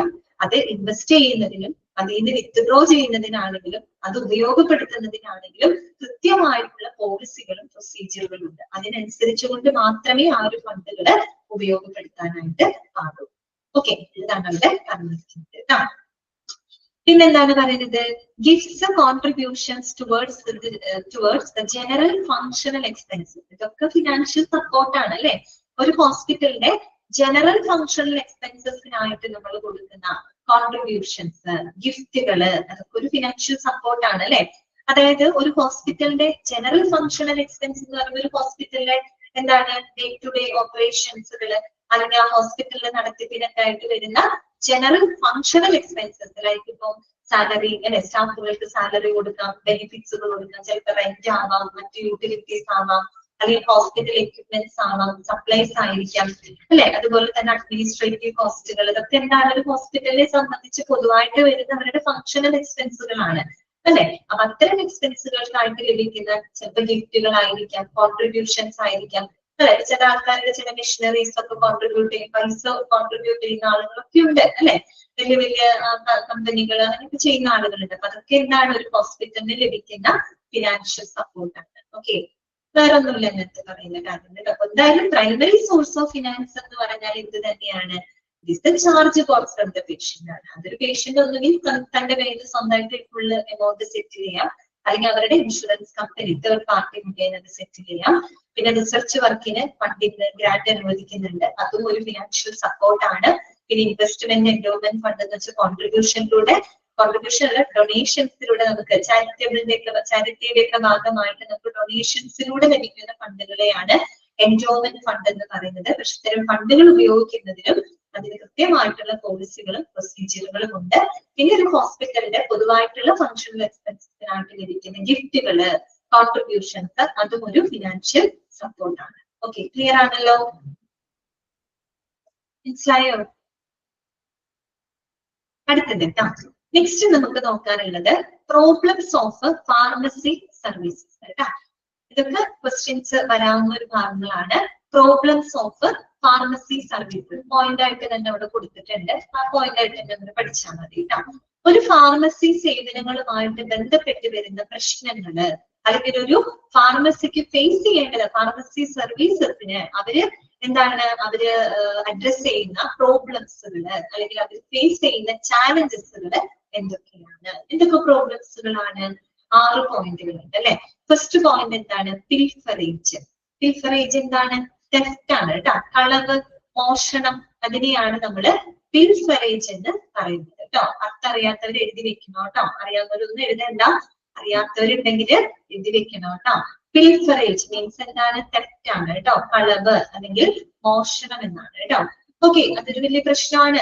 നമ്മൾ പറഞ്ഞില്ലേ, ഓവർ സ്റ്റോക്കിംഗ് ഒക്കെ വന്നു കഴിഞ്ഞാല് ഇത് സംഭവിക്കും. ഇതൊക്കെ കൈകാര്യം ചെയ്യുന്ന ആളുകളാണ് അവിടെ ഇതൊക്കെ നടക്കുന്നുള്ളത് ഉറപ്പാണ് അല്ലെ. അപ്പൊ അവിടെ എന്ത് സംഭവിക്കാം? പിൽഫറേജ് വരാം അല്ലെ, തെറ്റ് വരാനുള്ള ഒരു ചാൻസ് ഉണ്ട്. ഇതൊക്കെ പ്രോബ്ലംസുകളാണ്. അപ്പോ അതൊരു വൺ ഓഫ് ദ ഒരു ചാലഞ്ച് ആണ് പിൽഫറേജ്. പിന്നെ വരുന്നത് destruction by insects and rats. Destruction by insects and rats. ഇപ്പോ നമ്മൾ ഈ ഡ്രഗ്സുകളൊക്കെ നമ്മൾ വാങ്ങിയിട്ട് പർച്ചേസ് ചെയ്തിട്ട് അത് നമ്മൾ പ്രോപ്പർ ആയിട്ട് സ്റ്റോർ ചെയ്തില്ല എന്ന് വിചാരിച്ചെങ്കിൽ, സ്റ്റോറേജ് ഫെസിലിറ്റി മോശമാണെങ്കിൽ ചിലപ്പോൾ എന്ത് സംഭവിക്കും? ഈ എലികളുടെ ശല്യം ഉണ്ടെങ്കിൽ എലികള്, മറ്റുള്ള ഇൻസെക്ട്സ് ഒക്കെ മൂലം മരുന്നുകൾക്ക് നാശം സംഭവിക്കാം അല്ലെ. അത് നാശം സംഭവിക്കാന്ന് മാത്രമല്ല, അത് വളരെയധികം ദോഷകരമാവുകയും ചെയ്യും അല്ലെ. Destruction by insects and rats. അതെന്തുകൊണ്ട് അങ്ങനെ വരാൻ കാരണം എന്താ? അതായത് ശരിയായ രീതിയിൽ സ്റ്റോർ ചെയ്തില്ലെങ്കിൽ ഇങ്ങനത്തെ പ്രോബ്ലംസ് ഉണ്ടാവും അല്ലെ. ഒരു ഹോസ്പിറ്റലിൽ നല്ലൊരു സ്റ്റോറേജ് ഫെസിലിറ്റി ഇല്ല അല്ലെ. അങ്ങനെയൊക്കെ വന്നു കഴിഞ്ഞാല് എന്ത് സംഭവിക്കും? ഇവിടെ എലികള് അല്ലെങ്കിൽ ഇൻസെക്ട്സ് ഒക്കെ മൂലം ഡിസ്ട്രക്ഷൻ സംഭവിക്കാം. അതൊരു പ്രശ്നമാണ്. ഓക്കെ, പിന്നെ അടുത്തത് എന്താണ്? ഔട്ട്ഡേറ്റഡ് ഡ്രഗ്സ് ആണ്. Outdated drugs. അപ്പൊ ഔട്ട്ഡേറ്റഡ് ഡ്രഗ്സ് എന്ന് പറയുമ്പോൾ ചിലപ്പോൾ വിചാരിക്കും നിങ്ങൾ എക്സ്പയറി ഡ്രഗ്സ് ആണ് ഉദ്ദേശിക്കുന്നത്, എക്സ്പയറി ഡേറ്റ് കഴിഞ്ഞ ഡ്രഗ്സിനെയാണ് ഉദ്ദേശിക്കുന്നത്. അല്ല, അതല്ല അവിടെ. ഔട്ട്ഡേറ്റഡ് ഡ്രഗ്സ് എന്ന് പറഞ്ഞു കഴിഞ്ഞാല് ചില മരുന്നുകള് ഡേറ്റ് ചിലപ്പോൾ കഴിഞ്ഞിട്ടുണ്ടാവില്ല, ഡേറ്റ് ഉണ്ടാവും, പക്ഷെ ഇതുപോലെ തന്നെയാണ് നമ്മൾ പ്രോപ്പർ ആയിട്ട് സ്റ്റോർ ചെയ്തിട്ടില്ല എന്ന് വിചാരിക്കാം. കുറെ കാലങ്ങളായിട്ട് ഷെൽഫുകളിൽ ഇരിക്കുന്ന മരുന്നുകളാണ്. ഓക്കെ, അത് മാത്രമല്ല ചിലപ്പോൾ ഡാമേജ് സംഭവിച്ചിട്ടുണ്ട്. അതൊക്കെ വരുന്നതിന്റെ മെയിൻ റീസൺ എന്ന് പറഞ്ഞാൽ പ്രോപ്പർ സ്റ്റോറേജ് അല്ല എന്നുണ്ടെങ്കിലാണ് ഇങ്ങനത്തെ പ്രശ്നം വരുന്നത് കേട്ടോ. ശരിയായ രീതിയിൽ സ്റ്റോർ ചെയ്തിട്ടില്ല എന്നുണ്ടെങ്കിൽ അത് ഡാമേജ് വരും. ഈ ഡാമേജ് വന്ന മരുന്നുകള് അത് നമുക്ക് ഒരിക്കലും ഉപയോഗിക്കാനും പറ്റില്ല. അത് കൂടുതൽ ഹാർംഫുൾ ആണ്, പേഷ്യൻസിന് ഒരുപാട് ഹാർംഫുൾ ആക്കുന്ന കാര്യങ്ങളാണ് അല്ലെ. അപ്പൊ അത്തരം മരുന്നുകൾ നമുക്ക് പിന്നെ എന്ത് ചെയ്യാൻ പറ്റാതെ നോ ലോങ്ങർ യൂസബിൾ, നമുക്ക് പിന്നെ അത് യൂസ് ചെയ്യാനായിട്ട് പറ്റില്ല. പക്ഷെ ഡേറ്റ് ഉണ്ടാവും, എക്സ്പയറി ഡേറ്റ് ഒക്കെ ഉണ്ടാവും. അത് ചിലപ്പോൾ അത്ര ഇഫക്റ്റീവ് ആവണമെന്നില്ല. ഇഫക്റ്റീവ് ആവണമെന്നില്ല എന്ന് മാത്രമല്ല, അതൊരു പക്ഷെ പേഷ്യന്റിന് ഹാർംഫുൾ ആയിട്ടുള്ള ഇഫക്റ്റ് ഉണ്ടാക്കുകയും ചെയ്യും. ഓക്കെ, അപ്പൊ അതാണ് എന്ത് ഔട്ട്ഡേറ്റഡ് ഡ്രഗ്സ് എന്ന് പറയുന്നത് കേട്ടോ. ഔട്ട്ഡേറ്റഡ് ആയിട്ടുള്ള ഡ്രഗ്സുകൾ. ഓക്കെ, പിന്നെ അതുപോലെ ചില മരുന്നുകൾ നമ്മൾ ബാൻ ചെയ്യുക ചെയ്യും അല്ലെ, ബാൻ ചെയ്യാറുണ്ട് അല്ലെ, റദ്ദാക്കാറുണ്ട്. ഇപ്പൊ ചില ഗവേഷണങ്ങളൊക്കെ നടക്കുമ്പോൾ ചില മരുന്നുകൾക്ക് എന്തെങ്കിലും ഭയങ്കരമായിട്ടുള്ള സൈഡ് എഫക്റ്റുകളും കാര്യങ്ങളൊക്കെ കണ്ടു കഴിഞ്ഞ് ചില മരുന്നുകൾ മാർക്കറ്റിൽ തന്നെ ബാൻ ചെയ്ത് വിടും. പിന്നീട് അത് ഉപയോഗിക്കാൻ പാടില്ല, അല്ലെങ്കിൽ വിപണിയിൽ ഇറക്കാൻ പാടില്ല എന്നൊക്കെ ഉള്ള രീതിയിൽ. ഒരു റെഡിമോഫ്താൽ ഫോർട്ട് എന്നൊക്കെ പറയുന്ന ഒരു മരുന്നുണ്ട്, മൊഫ്താൽ ഫോർട്ട്. മരുന്നൊക്കെ ബാൻ ചെയ്തിട്ടുണ്ട്. പക്ഷെ ഇപ്പോഴും കിട്ടൂട്ടോ, മരുന്നൊക്കെ കിട്ടുന്നുണ്ട്. അങ്ങനെയൊക്കെയുള്ള പ്രശ്നങ്ങളാണ് കേട്ടോ. അപ്പൊ ഔട്ട്ഡേറ്റഡ് ഡ്രഗ്സ് കാര്യം മനസ്സിലായല്ലോ. അതായത് കൂടുതൽ കാലം നമ്മൾ ഷെൽഫിൽ പ്രോപ്പർ അല്ലാതെ സ്റ്റോർ ചെയ്ത് വെക്കുന്നത് മൂലം അത് ഡാമേജ് ആവാണ്. ഡാമേജ് ആവുമ്പോൾ അതിന്റെ ഇഫക്റ്റീവ്നെസ് കുറയുകയും അത് പേഷ്യൻസിന് ഹാർംഫുൾ ആവുകയും ചെയ്യും. ആ രീതിയിലുള്ള അങ്ങനെ വരുന്ന അവസ്ഥയിലാണ് ഔട്ട്ഡേറ്റഡ് ഡ്രഗ്സ് എന്ന് പറയുന്നത്. പിന്നെ വരുന്നത് എക്സ്പയറി ഡ്രഗ്സ്. അതറിയാലോ, എക്സ്പയറി ഡേറ്റ് കഴിഞ്ഞിട്ടുള്ള മരുന്നുകൾ. അങ്ങനെ മരുന്നുകള് ഇപ്പൊ നമ്മളതൊക്കെ ഈ സ്റ്റോക്ക് നമ്മൾ ഇൻവെന്ററി മാനേജ്മെന്റ് എന്ന് പറയും.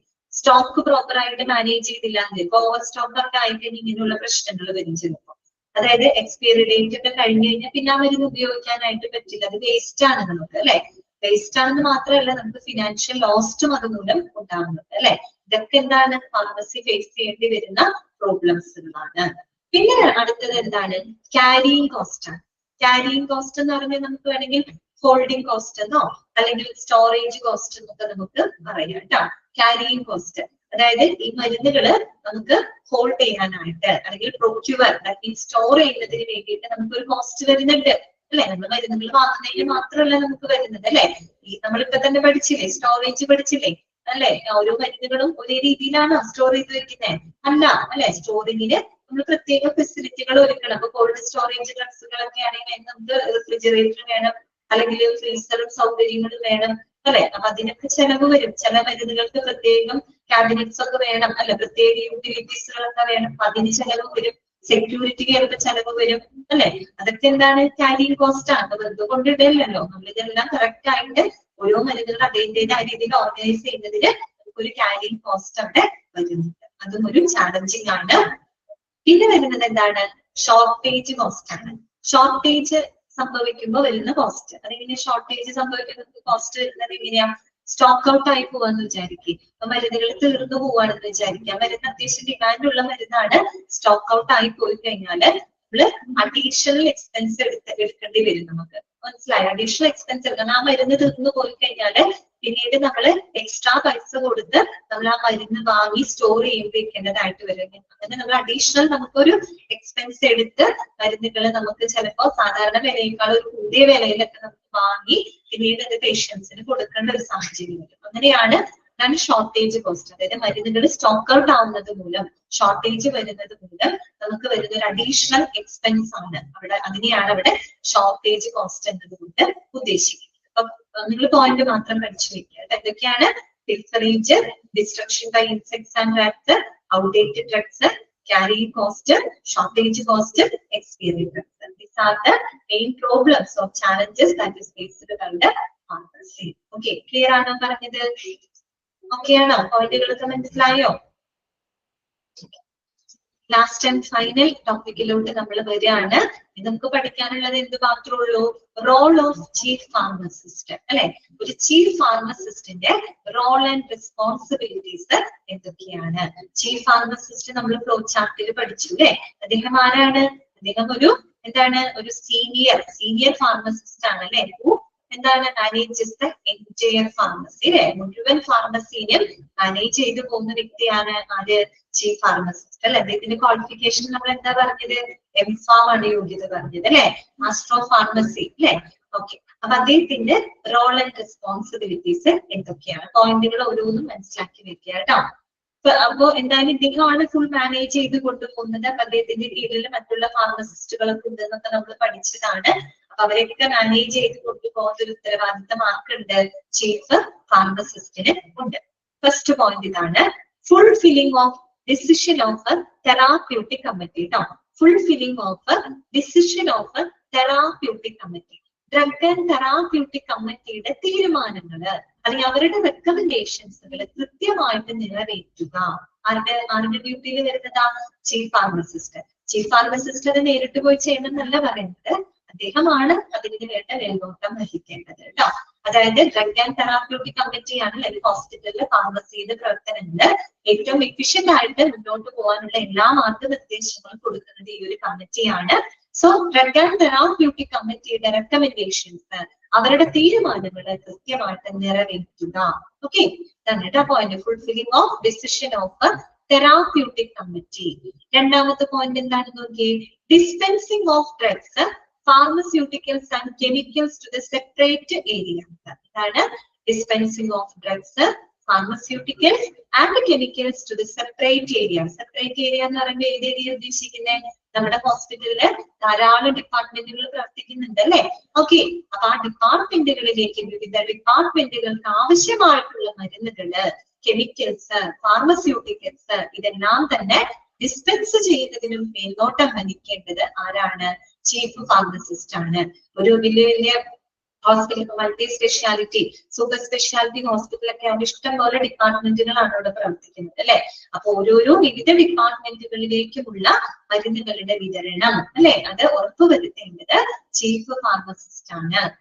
മൂന്നാമത്തെ പോയിന്റ് നോക്കിയേ, maintenance of accepted stock of emergency drugs and antidotes. ഇതാണ് maintenance of accepted stock of emergency drugs and antidotes. അങ്ങനത്തെ ഒരു സംഭവം ഉണ്ട് അല്ലെ, ആന്റിഡോട്ട്. എന്താണ് ആന്റിഡോട്ട്സ് എന്ന് പറഞ്ഞു കഴിഞ്ഞാല്, ഇപ്പൊ നമ്മുടെ എന്തെങ്കിലും ഇപ്പൊ സംതിങ് ടോക്സിക് ആയിട്ടോ പോയ്സണിങ് ആയിട്ടോ എന്തെങ്കിലും ഒന്ന് നമ്മുടെ ശരീരത്തിൽ ചെല്ലുമ്പോൾ അതിന്റെ ഇഫക്റ്റിനെ ന്യൂട്രലൈസ് ചെയ്യാനായിട്ട് അല്ലെങ്കിൽ റെഡ്യൂസ് ചെയ്യാനായിട്ട്, ഇല്ലാതാക്കുന്നതിന് വേണ്ടിയിട്ട് നമ്മൾ കൊടുക്കുന്ന എന്താണ്?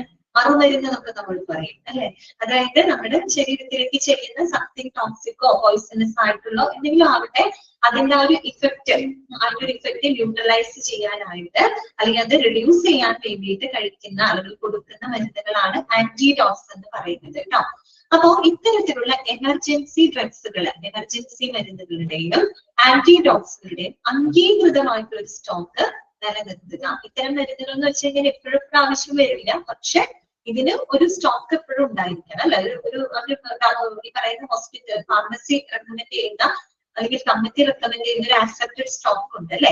ആ ഒരു അംഗീകൃത സ്റ്റോക്ക് കൃത്യമായിട്ട് മെയിൻറ്റെയിൻ ചെയ്യാനുള്ള റെസ്പോൺസിബിലിറ്റി ചീഫ് ഫാർമസിസ്റ്റിന് ഉണ്ട്. ഇതൊക്കെയാണ് എമർജൻസി ഡ്രഗ്സ് ആൻഡ് ആന്റിഡോട്ട്സ്. പിന്നെന്താണ്? Dispensing of narcotic drugs and accounting. Narcotic ഡ്രഗ്സുകൾ അത് കൈകാര്യം ചെയ്യണമെങ്കിൽ ലൈസൻസ്ഡ് ആയിട്ടുള്ള ചീഫ് ഫാർമസിസ്റ്റിനാണ് അതിന്റെ റൈറ്റ് ഉള്ളത്. എല്ലാവർക്കും അതില്ല. അത് ഈ പറയുന്ന ചീഫ് ഫാർമസിസ്റ്റിനാണ് അതിന്റെ ഒരു റെസ്പോൺസിബിലിറ്റി ഉള്ളത്. കാര്യം അദ്ദേഹമാണ് അതിൽ ലൈബിൾ ആയിട്ടുള്ള വ്യക്തി കേട്ടോ. അപ്പൊ കാര്യം നാർക്കോട്ടിക് ഡ്രഗ്സുകളാണ്. So dispensing of narcotic drugs and accounting കേട്ടോ. ഈ നാർക്കോട്ടിക് ഡ്രഗ്സുകളുടെ വിതരണവും അതിന്റെ കൃത്യമായിട്ടുള്ള കണക്കും കാര്യങ്ങളും പ്രിസൈസ് റെക്കോർഡിംഗ് ഒക്കെ പ്രോപ്പർ ആയിട്ട് മെയിൻറ്റെയിൻ ചെയ്യേണ്ടത് റോള് ആർക്കുണ്ട്? ചീഫ് ഫാർമസിസ്റ്റിന് ഉണ്ട്. പിന്നെ വരുന്നത് designation for the various fluids. Designation for the various fluids. Various fluids means എന്താണ്? IV ഫ്ലൂയിഡ്സുകളൊക്കെ ഇല്ലേ? IV ഫ്ലൂയിഡ്സുകള് അല്ലെ? അതുപോലെ തന്നെ എന്താണ് IV ഫ്ലൂയിഡ്സുകള്, അത്തരത്തിലുള്ള മരുന്നുകളൊക്കെ ഉണ്ടല്ലോ. അങ്ങനെയുള്ള മരുന്നുകളുടെ ലേബലിംഗും മറ്റും ചെയ്യാന്നുള്ളതും ഈ പറയുന്ന ചീഫ് ഫാർമസിസ്റ്റിന്റെ റോളിൽ വരുന്നതാണ്. Designation, identifying and labelling of different types of IV fluids. Fluids means IV fluids ആണ്. ഇൻട്രാവെനസിൽ നമ്മൾ അഡ്മിനിസ്റ്റർ ചെയ്യുന്ന അങ്ങനെയുള്ള മരുന്നുകളുണ്ടല്ലോ, IV ആന്റിബയോട്ടിക്സ്, IV ഫ്ലൂയിഡ്സുകള്, അങ്ങനെയല്ലേ ചെയ്യുന്നത്. അപ്പൊ ഇങ്ങനെയുള്ള മരുന്നുകളുടെയൊക്കെ കൃത്യമായിട്ട് labelling, identifying and labelling of different types of fluids കേട്ടോ. ഓക്കെ, അത് ചെയ്യണം. ആരുടെ റോളാണ്? ചീഫ് ഫാർമസിസ്റ്റിന്റെ. പിന്നെ എന്താണ്? Scrutiny of drugs at the various points of use. Scrutiny of drugs at various points of use. അതുപോലെ മരുന്നുകളുടെ ഉപയോഗത്തിന്റെ ഓരോ സ്റ്റേജിലും അതിന്റെ സൂക്ഷ്മ പരിശോധന നടത്തേണ്ടതും ചീഫ് ഫാർമസിസ്റ്റ് ആണ്. മരുന്നുകളുടെ ഉപയോഗത്തിന്റെ ഓരോ ഘട്ടം എന്ന് പറയുന്നത് നമ്മൾ അതിന് ഇന്റന്റ് കൊടുക്കുന്നു, നമ്മൾ മരുന്നുകൾ പർച്ചേസ് ചെയ്യുന്നു, അല്ലെ, അത് നമ്മൾ റിസീവ് ചെയ്യുന്നു, അതിന്റെ ക്വാളിറ്റി ടെസ്റ്റിംഗ് നടത്തുന്നു, ഡിസ്പെൻസ് ചെയ്യുന്നു, സ്റ്റോർ ചെയ്യുന്നു, അങ്ങനെ ഒരുപാട് കാര്യങ്ങളുണ്ട് അല്ലെ. അങ്ങനെ ഓരോ വാരിയസ് പോയിന്റ്സ് ഓഫ് യൂസിലും നമ്മൾ മരുന്നുകളുടെ സൂക്ഷ്മ പരിശോധന ഉറപ്പുവരുത്തേണ്ടത് ആരാണ്? ചീഫ് ഫാർമസിസ്റ്റ് ആണ്. അടുത്ത പോയിന്റ് എന്താണ്? Preparation of intents issue and receipt voucher. ഇന്റന്റുകൾ പ്രിപ്പയർ ചെയ്യുക, അതുപോലെ അത് ഇഷ്യൂ ചെയ്യുക. ആർക്കുള്ള ഇന്റന്റ് ആണ്? ആർക്കുള്ള ഇന്റന്റ് ആയിരിക്കും ഇവിടെ ചെയ്യുന്നുണ്ടാവുമ്പോ നമുക്കൊരു ഫാർമസിയിൽ മരുന്ന് വേണം, സപ്ലയേഴ്സിന് ഇന്റന്റ് കൊടുക്കണം അല്ലെ. ഫാർമസിസ്റ്റ് ആണ് ഇത് ചെയ്യുന്നത്. ആ ഹോസ്പിറ്റലിനെ റെപ്രസെന്റ് ചെയ്തുകൊണ്ട് അവർക്ക് ആവശ്യമായിട്ടുള്ള മരുന്നുകൾ സപ്ലൈസിൽ നിന്നും ഇന്റന്റ് കൊടുത്ത് വാങ്ങേണ്ടത് ആരാണ്? ചീഫ് ഫാർമസിസ്റ്റ് ആണ് അല്ലെ. അപ്പൊ പ്രിപ്പറേഷൻ ഓഫ് ഇന്റൻസുകൾ പ്രിപ്പയർ ചെയ്യുന്നു, അത് ഇഷ്യൂ ചെയ്യുന്നു, അത് നമ്മൾ പർച്ചേസ് ചെയ്ത് അതിന്റെ എന്താണ് വൗച്ചറും മറ്റും റെസിപ്റ്റുകൾ റിസീവ് ചെയ്യുക. ഇതൊക്കെ ഇദ്ദേഹത്തിന്റെ റോളാണ്, ഇദ്ദേഹത്തിന്റെ ഡ്യൂട്ടിയാണ്. പിന്നെ ഇൻവെന്ററി കൺട്രോൾ. ഇൻവെന്ററി മീൻസ് എന്താണ്? സ്റ്റോക്ക് എന്നാണ് കേട്ടോ. Inventory control means stock control. Stock over stock ആവാനും പാടില്ല, എന്നാൽ സ്റ്റോക്ക് ഔട്ട് ആവാനും പാടില്ല. അതേ രീതിയിൽ ഫാർമസിയിലെ മെഡിക്കേഷൻസുകളുടെ സ്റ്റോക്കുകൾ പ്രോപ്പർ ആയിട്ട് മാനേജ് ചെയ്യേണ്ടത് അതാണ് inventory control, stock management, stock control. Okay, അടുത്ത റോളാണ് ചീഫ് ഫാർമസിസ്റ്റിന്റെ ആണ്. പിന്നെ maintenance of stores, ledgers and records കേട്ടോ. Maintenance of stores, ledgers and records. Pharmacy സംബന്ധമായിട്ടുള്ള സ്റ്റോർ അല്ലെ, പറയുന്ന മെഡിസിൻസ് ഒക്കെ വിതരണം ചെയ്യുന്ന സ്റ്റോർ, ദാറ്റ് മീൻസ് പുറത്തുള്ളതല്ല കേട്ടോ, ഹോസ്പിറ്റലിനകത്തുള്ളത്. അതുപോലെ തന്നെ ലെഡ്ജേഴ്സ്, അതിന്റെ കണക്കും കാര്യങ്ങളും, അതുപോലെ റെക്കോർഡുകൾ, ഫാർമസിയിൽ സൂക്ഷിക്കേണ്ട റെക്കോർഡും രജിസ്റ്ററുകളൊക്കെ നമ്മൾ പഠിച്ചിട്ടാണ് അല്ലെ. അപ്പൊ അതൊക്കെ കൃത്യമായിട്ട് പരിപാലിക്കേണ്ടത്, മെയിൻറ്റെയിൻ ചെയ്യേണ്ടത് ചീഫ് ഫാർമസിസ്റ്റ് ആണ്. ഇതൊക്കെ മാനേജ് ചെയ്ത് കൊണ്ടുപോകേണ്ടത് അദ്ദേഹമാണ്. പിന്നെ provision of alternative electricity supply. Provision of alternative electricity supply, അതായത് ഒരു ആൾട്ടർനേറ്റീവ് സോഴ്സ് ഓഫ് ഇലക്ട്രിക് അല്ലെ, alternative source of electricity provide ചെയ്യേണ്ടത് ചീഫ് ഫാർമസിസ്റ്റ്. പ്രൊവൈഡ് ചെയ്യേണ്ട, ഇപ്പൊ നമുക്കറിയാം ഓരോ മരുന്നുകൾക്ക് കോൾഡ് സ്റ്റോറേജ് ഡ്രഗ്സ് അല്ലെ, കൃത്യമായിട്ടുള്ള ടെമ്പറേച്ചർ റേഞ്ച് ഉണ്ട് അതിന് അല്ലെ. റെഫ്രിജറേറ്റർ അല്ലെങ്കിൽ ഡീപ് ഫ്രീസേഴ്സ് ഒക്കെ നമ്മൾ ഉപയോഗിക്കുന്നുണ്ട് അല്ലെ ഒരു ഹോസ്പിറ്റലില്. അപ്പോ ഇലക്ട്രിസിറ്റി എന്തെങ്കിലും ഇലക്ട്രിക് ഫെയിലിയർ ഒക്കെ വന്നു കഴിഞ്ഞു കഴിഞ്ഞാല് ഇങ്ങനെയുള്ള കോൾഡ് സ്റ്റോറേജിലൊക്കെ നമ്മൾ സൂക്ഷിച്ചിരിക്കുന്ന മരുന്നുകളുടെ കോമ്പോസിഷനൊക്കെ വലിയ വലിയ വ്യത്യാസങ്ങൾ വരും അല്ലെ. അങ്ങനെ ഒരു പ്രശ്നം വരാൻ പാടില്ല. അതുകൊണ്ട് ഇൻ കേസ് ഒരു ഇലക്ട്രിസിറ്റി ഫെയിലിയർ വന്നു കഴിഞ്ഞാലും ആൾട്ടർനേറ്റ് മാർഗങ്ങൾക്ക് അല്ലെ, ആൾട്ടർനേറ്റ് ഇലക്ട്രിസിറ്റി സപ്ലൈക്കുള്ള പ്രൊവിഷൻസുകളെല്ലാം ഉറപ്പാക്കേണ്ടത് അല്ലെ, ഉറപ്പാക്കേണ്ടത് ഇപ്പൊ മറ്റേതെങ്കിലും സൗകര്യങ്ങൾ അല്ലെ, സംവിധാനങ്ങളൊക്കെ ഉറപ്പുവരുത്തേണ്ടത് ആരാണ്? ഈ പറയുന്ന ചീഫ് ഫാർമസിസ്റ്റ് ആണ് കേട്ടോ. ഇതാണ് provision of alternate electricity supply. Then scrutiny and quality control. Scrutiny and quality control. നേരത്തെ പറഞ്ഞില്ലേ സൂക്ഷ്മ പരിശോധനകള്, ക്വാളിറ്റി കൺട്രോൾ ഒക്കെ പറഞ്ഞാൽ എന്താണ്? മരുന്നുകള് നമ്മളത് എന്താണ് റിസീവ് ചെയ്യപ്പെടാണെങ്കിലും അതുപോലെ അതിന്റെ ക്വാളിറ്റി ആയിക്കോട്ടെ, അതിന്റെ സേഫ്റ്റിയിലായിക്കോട്ടെ, അതിന്റെ എഫിഷ്യൻസിയിലായിക്കോട്ടെ, സർട്ടൈൻ സെറ്റ് ഓഫ് സ്റ്റാൻഡേർഡ്സുകൾ കീപ്പ് ചെയ്യുന്നുണ്ടോ എന്നൊക്കെ ഉറപ്പുവരുത്തണം അല്ലെ. അതിനു വേണ്ടി സൂക്ഷ്മ പരിശോധന നടത്തുന്നതിന്റെ ക്വാളിറ്റി കൺട്രോൾ ചെയ്യുക എന്ന് പറയുമ്പോൾ ഉപയോഗിക്കുന്ന മരുന്നുകളുടെ അതിന്റെ സേഫ്റ്റി, അതിന്റെ എഫിഷ്യൻസി, അതിന്റെ സ്റ്റാൻഡേർഡുകളൊക്കെ പ്രോപ്പർ ആയിട്ട് മെയിൻറ്റെയിൻ ചെയ്യുന്നുണ്ടെന്ന് ഉറപ്പാക്കേണ്ടത് ചീഫ് ഫാർമസിസ്റ്റ് ആണ്. ഓക്കെ, പിന്നെന്താണ്? Teaching and training of pharmacist അല്ലെ. Teaching and training of pharmacist അദ്ദേഹത്തിന്റെ കീഴിൽ പ്രവർത്തിക്കുന്ന ചീഫ് ഫാർമസിസ്റ്റ് ആണ് അല്ലെ. ഇപ്പൊ ചാർട്ട് പഠിച്ചില്ലേ, അദ്ദേഹത്തിന്റെ കീഴിൽ എത്രയോ ഫാർമസിസ്റ്റുകൾ വർക്ക് ചെയ്യുന്നുണ്ട്. അപ്പൊ അവർക്ക് വേണ്ട എന്താണ്? അവരെ ട്രെയിനിങ് കൊടുക്കുക അല്ലെ, അവർക്ക് വേണ്ട അവയർനെസ് കൊടുക്കുക, അവരെ ഗൈഡ് ചെയ്യുക, അവരെ ഡയറക്ട് ചെയ്ത് മുന്നോട്ട് കൊണ്ടുപോകുന്നതും ആരുടെ ഡ്യൂട്ടിയിൽ വരുന്നതാണ്? ചീഫ് ഫാർമസിസ്റ്റിന്റെ റെസ്പോൺസിബിലിറ്റി ആണ്. നെക്സ്റ്റ് വരുന്നത് periodic utilization report of pharmacy. ഇതാണ് periodic utilization report of pharmacy. ഫാർമസിയുടെ പ്രവർത്തനങ്ങളുടെ ഒരു റെഗുലർ ആയിട്ടുള്ള ഒരു യൂട്ടിലൈസേഷൻ റിപ്പോർട്ടുകൾ തയ്യാറാക്കുക. ഫാർമസിയിലെ എന്തൊക്കെ പ്രവർത്തനങ്ങൾ, ഡേ ടു ഡേ ഓപ്പറേഷൻസ്, എന്തൊക്കെ സർവീസസ് കാര്യങ്ങൾ നടക്കുന്നു അല്ലെ, അതിന്റെയൊക്കെ ഒരു യൂട്ടിലൈസേഷൻ റിപ്പോർട്ട് അത് പീരിയോഡിക് ആയിട്ട് കേട്ടോ, അതായത് റെഗുലർ ആയിട്ട് തന്നെ ആ ഒരു ഫാർമസി സേവനങ്ങളുടെ യൂട്ടിലൈസേഷൻ റിപ്പോർട്ടുകളെല്ലാം തന്നെ എന്താണ് ഈ പറയുന്ന പോലെ നടത്തേണ്ടത് ചീഫ് ഫാർമസിസ്റ്റ് ആണ്. ഇതിനെ മാനേജ് ചെയ്ത് കൊണ്ടുപോകുന്ന ഒരു വ്യക്തിയാണ് അല്ലെ. ഓക്കെ, അപ്പൊ അത് പീരിയോഡിക് ആയിട്ട് അദ്ദേഹത്തിന്റെ ഒരു ഡ്യൂട്ടിയാണ് അത് അല്ലെ, ഫാർമസിനെ നല്ല രീതിയിൽ കൊണ്ടുപോകും. അതിനായിട്ട് പീരിയോഡിക് ആയിട്ടുള്ള യൂട്ടിലൈസേഷൻ റിപ്പോർട്ടുകളൊക്കെ അത് മാനേജ് ചെയ്യുക, അത് കൃത്യമായിട്ട് മോണിറ്റർ ചെയ്യുക. പിന്നെ വരുന്നത് പേഷ്യന്റ് എഡ്യൂക്കേഷൻ ആണ് കേട്ടോ. പേഷ്യന്റ് എഡ്യൂക്കേഷൻ അതായത് നമ്മൾ ഈ പറയുന്ന പോലെ മരുന്നുകളെ പറ്റിയിട്ടും മറ്റും അവർക്ക് വേണ്ട പേഷ്യൻസിന് കൗൺസിലിംഗും മറ്റും ആവശ്യമുള്ള സമയത്ത് പ്രൊവൈഡ് ചെയ്യേണ്ടതും ആര് തന്നെയാണ്? ചീഫ് ഫാർമസിസ്റ്റ് ആണ് കേട്ടോ. ഓക്കെ, പേഷ്യന്റ് എഡ്യൂക്കേഷൻ വെച്ചാൽ പേഷ്യന്റിനെ എഡ്യൂക്കേറ്റ് ചെയ്യാന്ന് പറയുമ്പോൾ എന്തിനെ പറ്റിയിട്ടാണ്? മെഡിസിൻസിനെ പറ്റിയിട്ട് അവർക്ക് വേണ്ട പേഷ്യന്റ് കൗൺസിലിംഗും മറ്റും ഒക്കെ കൊടുക്കേണ്ട സാഹചര്യമുണ്ട്. അതിനൊക്കെയുള്ള റെസ്പോൺസിബിലിറ്റി ആർക്കുണ്ട്? ചീഫ് ഫാർമസിസ്റ്റിന് ഉണ്ട്. മനസ്സിലായോ പോയിന്റുകള്? ഓക്കെ, ഇതിന് ഏതെങ്കിലും പോയിന്റുകളൊക്കെ തന്നിട്ട് നിങ്ങളോട് ചോദിക്കും കേട്ടോ. ചീഫ് ഫാർമസിസ്റ്റിന്റെ റോള് അല്ലെങ്കിൽ റെസ്പോൺസിബിലിറ്റി ഉൾപ്പെടുന്ന കാര്യങ്ങൾ എന്തൊക്കെയാണ് കേട്ടോ. അപ്പൊ ഇതോട് കൂടിയിട്ട് ഫാർമസി എന്ന് പറയുന്ന ചാപ്റ്റർ അവസാനിക്കുകയാണ് കേട്ടോ. കുഴപ്പമില്ലാത്ത ചാപ്റ്റർ അല്ലേ? ഇപ്പൊ നമ്മള് ഫാർമസി വളരെ സിമ്പിൾ ആയിട്ടുള്ള ചാപ്റ്റർ ആണ് അല്ലെ. ഫാർമസി എന്താണ്, അതിന്റെ ഒബ്ജക്റ്റീവ്സ്, പിന്നെ അതിന്റെ ഫങ്ഷൻസ്, പിന്നെ അതിന്റെ ഇൻഫ്രാസ്ട്രക്ചർ, പിന്നെ നമ്മൾ പഠിച്ചത് എന്തായിരുന്നു? Number of pharmacist required in A hospital that depends on the blood strength. ആ ടേബിള് ഹാർട്ട് ചെയ്ത് വെക്കുന്നു കേട്ടോ. ടേബിൾ ഇമ്പോർട്ടന്റ് ആണ്. ഫ്ലോ ചാർട്ട് നിങ്ങൾ നോട്ട് ചെയ്ത് വെക്കുക. ഫ്ലോ ചാർട്ട് ഒക്കെ പഠിക്കുമ്പോൾ ഓരോരുത്തരുടെയും ക്വാളിഫിക്കേഷൻ എന്താണ് എന്നൊക്കെ നോക്കുക.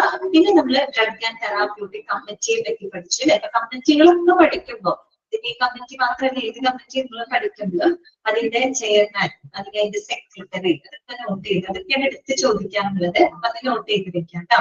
പിന്നെ കമ്മിറ്റിയുടെ ഫങ്ഷൻസ്, പിന്നെ എന്താണ് ഡ്രഗ് ഫോർമുലറി, അത് ഒരു ഡോക്ടർക്ക് എങ്ങനെ ഹെൽപ്ഫുൾ ആവുന്നു, എന്തിന്റെയൊക്കെ ബേസിലാണ് നമ്മളൊരു ഡ്രഗ് ഫോർമുലറി മെഡിക്കേഷൻസിന് ഉൾപ്പെടുത്തുന്നത്, ഫാർമസിയിൽ സൂക്ഷിക്കുന്ന റെക്കോർഡുകൾ, രജിസ്റ്ററുകൾ എന്തൊക്കെയാണ് അല്ലെ. പിന്നെ എന്തായിരുന്നു? Different types of drugs and storage.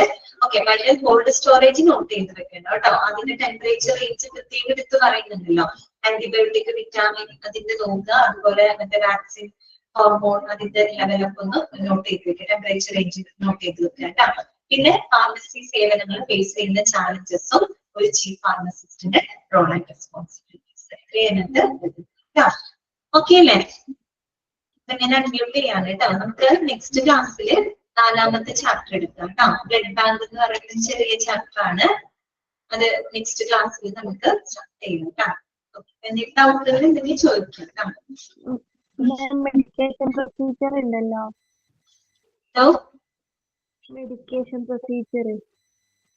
Medication പ്രൊസീജിയറോ? Medication procedure പറയുന്നത് എന്താണ്? അതായത് നമ്മുടെ അഡ്മിറ്റ് ആയിട്ടുള്ള പേഷ്യൻസ് ഉണ്ടല്ലോ, ഹോസ്പിറ്റലിൽ അഡ്മിറ്റ് ആയിട്ട് കിടക്കുന്ന പേഷ്യൻസിന് എങ്ങനെയാണ് മരുന്നുകൾ എത്തുന്നത് എന്നാണ് പറയുന്നത്. എങ്ങനെ എത്തുന്നത്? ഡോക്ടർ ആദ്യം മരുന്ന് പ്രിസ്ക്രൈബ് ചെയ്യും അല്ലെ. മരുന്ന് പ്രിസ്ക്രൈബ് ചെയ്യുന്ന മരുന്ന് നഴ്സസ് എന്ത് ചെയ്യും? വാർഡിലുള്ള നഴ്സസ്, വാർഡിലാണ് ഇപ്പൊ പേഷ്യന്റ് അഡ്മിറ്റ് ആണെങ്കിൽ വാർഡിലാണല്ലോ അഡ്മിറ്റ് ആയി കിടക്കുന്നത്. അപ്പൊ വാർഡില് റെസ്പോൺസിബിൾ ആയിട്ടുള്ള നഴ്സ് എന്ത് ചെയ്യും? ഡോക്ടർ എഴുതിയിട്ടുള്ള പ്രിസ്ക്രിപ്ഷനെ നമ്മുടെ കമ്പ്യൂട്ടറിലേക്ക് എൻ്റർ ചെയ്യും. ഓക്കെ, ഇത് നേരെ പോകുന്നത് നമ്മുടെ ഫാർമസി ഡിപ്പാർട്ട്മെന്റിന്റെ സിസ്റ്റത്തിലോട്ടാണ്. ഫാർമസി ഡിപ്പാർട്ട്മെന്റ് എന്ത് ചെയ്യും? അതിനെ പ്രിന്റഡ് മെഡിക്കേഷൻ ഓർഡർ ഷീറ്റ് ആയിട്ട് മാറ്റും, പ്രിന്റഡ് ഫോമിലോട്ട് മാറ്റും. അതനുസരിച്ച് നമ്മുടെ ഫാർമസിസ്റ്റുകൾ മരുന്നുകൾ എടുക്കുന്നു. മരുന്നെടുത്തിട്ട് അത് പ്രിന്റഡ് മെഡിക്കേഷൻ ഓർഡറുമായിട്ട് ഒത്തുനോക്കും. അതിൽ പറഞ്ഞ മരുന്നുകൾ തന്നെയാണ് എടുത്തിരിക്കുന്നത് നോക്കും, ക്രോസ് ചെക്ക് ചെയ്ത് നോക്കും. എന്നിട്ട് എന്ത് ചെയ്യും? അത് ബാഗ് ചെയ്യും അല്ലെ. അതെല്ലാം ഒരു കവറിലാക്കും, ലേബലിംഗ് ഒക്കെ ചെയ്ത് കവറിലാക്കുന്നു. എന്നിട്ട് ഫാർമസിയിൽ നിന്ന് അത് വാർഡിലെ നഴ്സിന്റെ കയ്യിലോട്ട് എത്തിക്കുന്നു. നഴ്സ് എന്ത് ചെയ്യുന്നു? അതൊന്നും കൂടി ചെക്ക് ചെയ്ത് നോക്കുന്നു, പേഷ്യന്റിന് കൊടുക്കും. സാധാരണ ഒരു കാര്യം ഇത്രയേ ഉള്ളൂ കേട്ടോ. സെക്കൻഡ് പോയിന്റ് ട്രാൻസ്ലേഷൻസ് ഒക്കെ. സെക്കൻഡ് പോയിന്റ് ട്രാൻസ്ലേഷൻസ് പറഞ്ഞില്ലേ? അതിവിടെ യൂസിങ് ഇലക്ട്രോണിക് മെഷീൻ ട്രാൻസ്ലേറ്റ്സ് ഇവിടെയാണ് പറഞ്ഞത്. സെക്കൻഡ് പോയിന്റിൽ മെഷീൻ കഴിഞ്ഞിട്ടുള്ള മുകളിൽ ട്രാൻസ്ലേറ്റ്സ്, അല്ലെങ്കിൽ ട്രാൻസ്ക്രൈബ്സ് എന്ന് പറഞ്ഞാൽ മതി കേട്ടോ. ട്രാൻസ്ക്രൈബ്സ് നഴ്സസ് ഇലക്ട്രോണിക് റിക്വസ്റ്റ് കേട്ടോ. ഓക്കെ, അപ്പൊ വേറെ ഡൗട്ട്സ് ഒന്നുമില്ലെങ്കിൽ നമുക്ക് ക്ലാസ് കഴിഞ്ഞിരിക്കാം കേട്ടോ. Okay, thank you.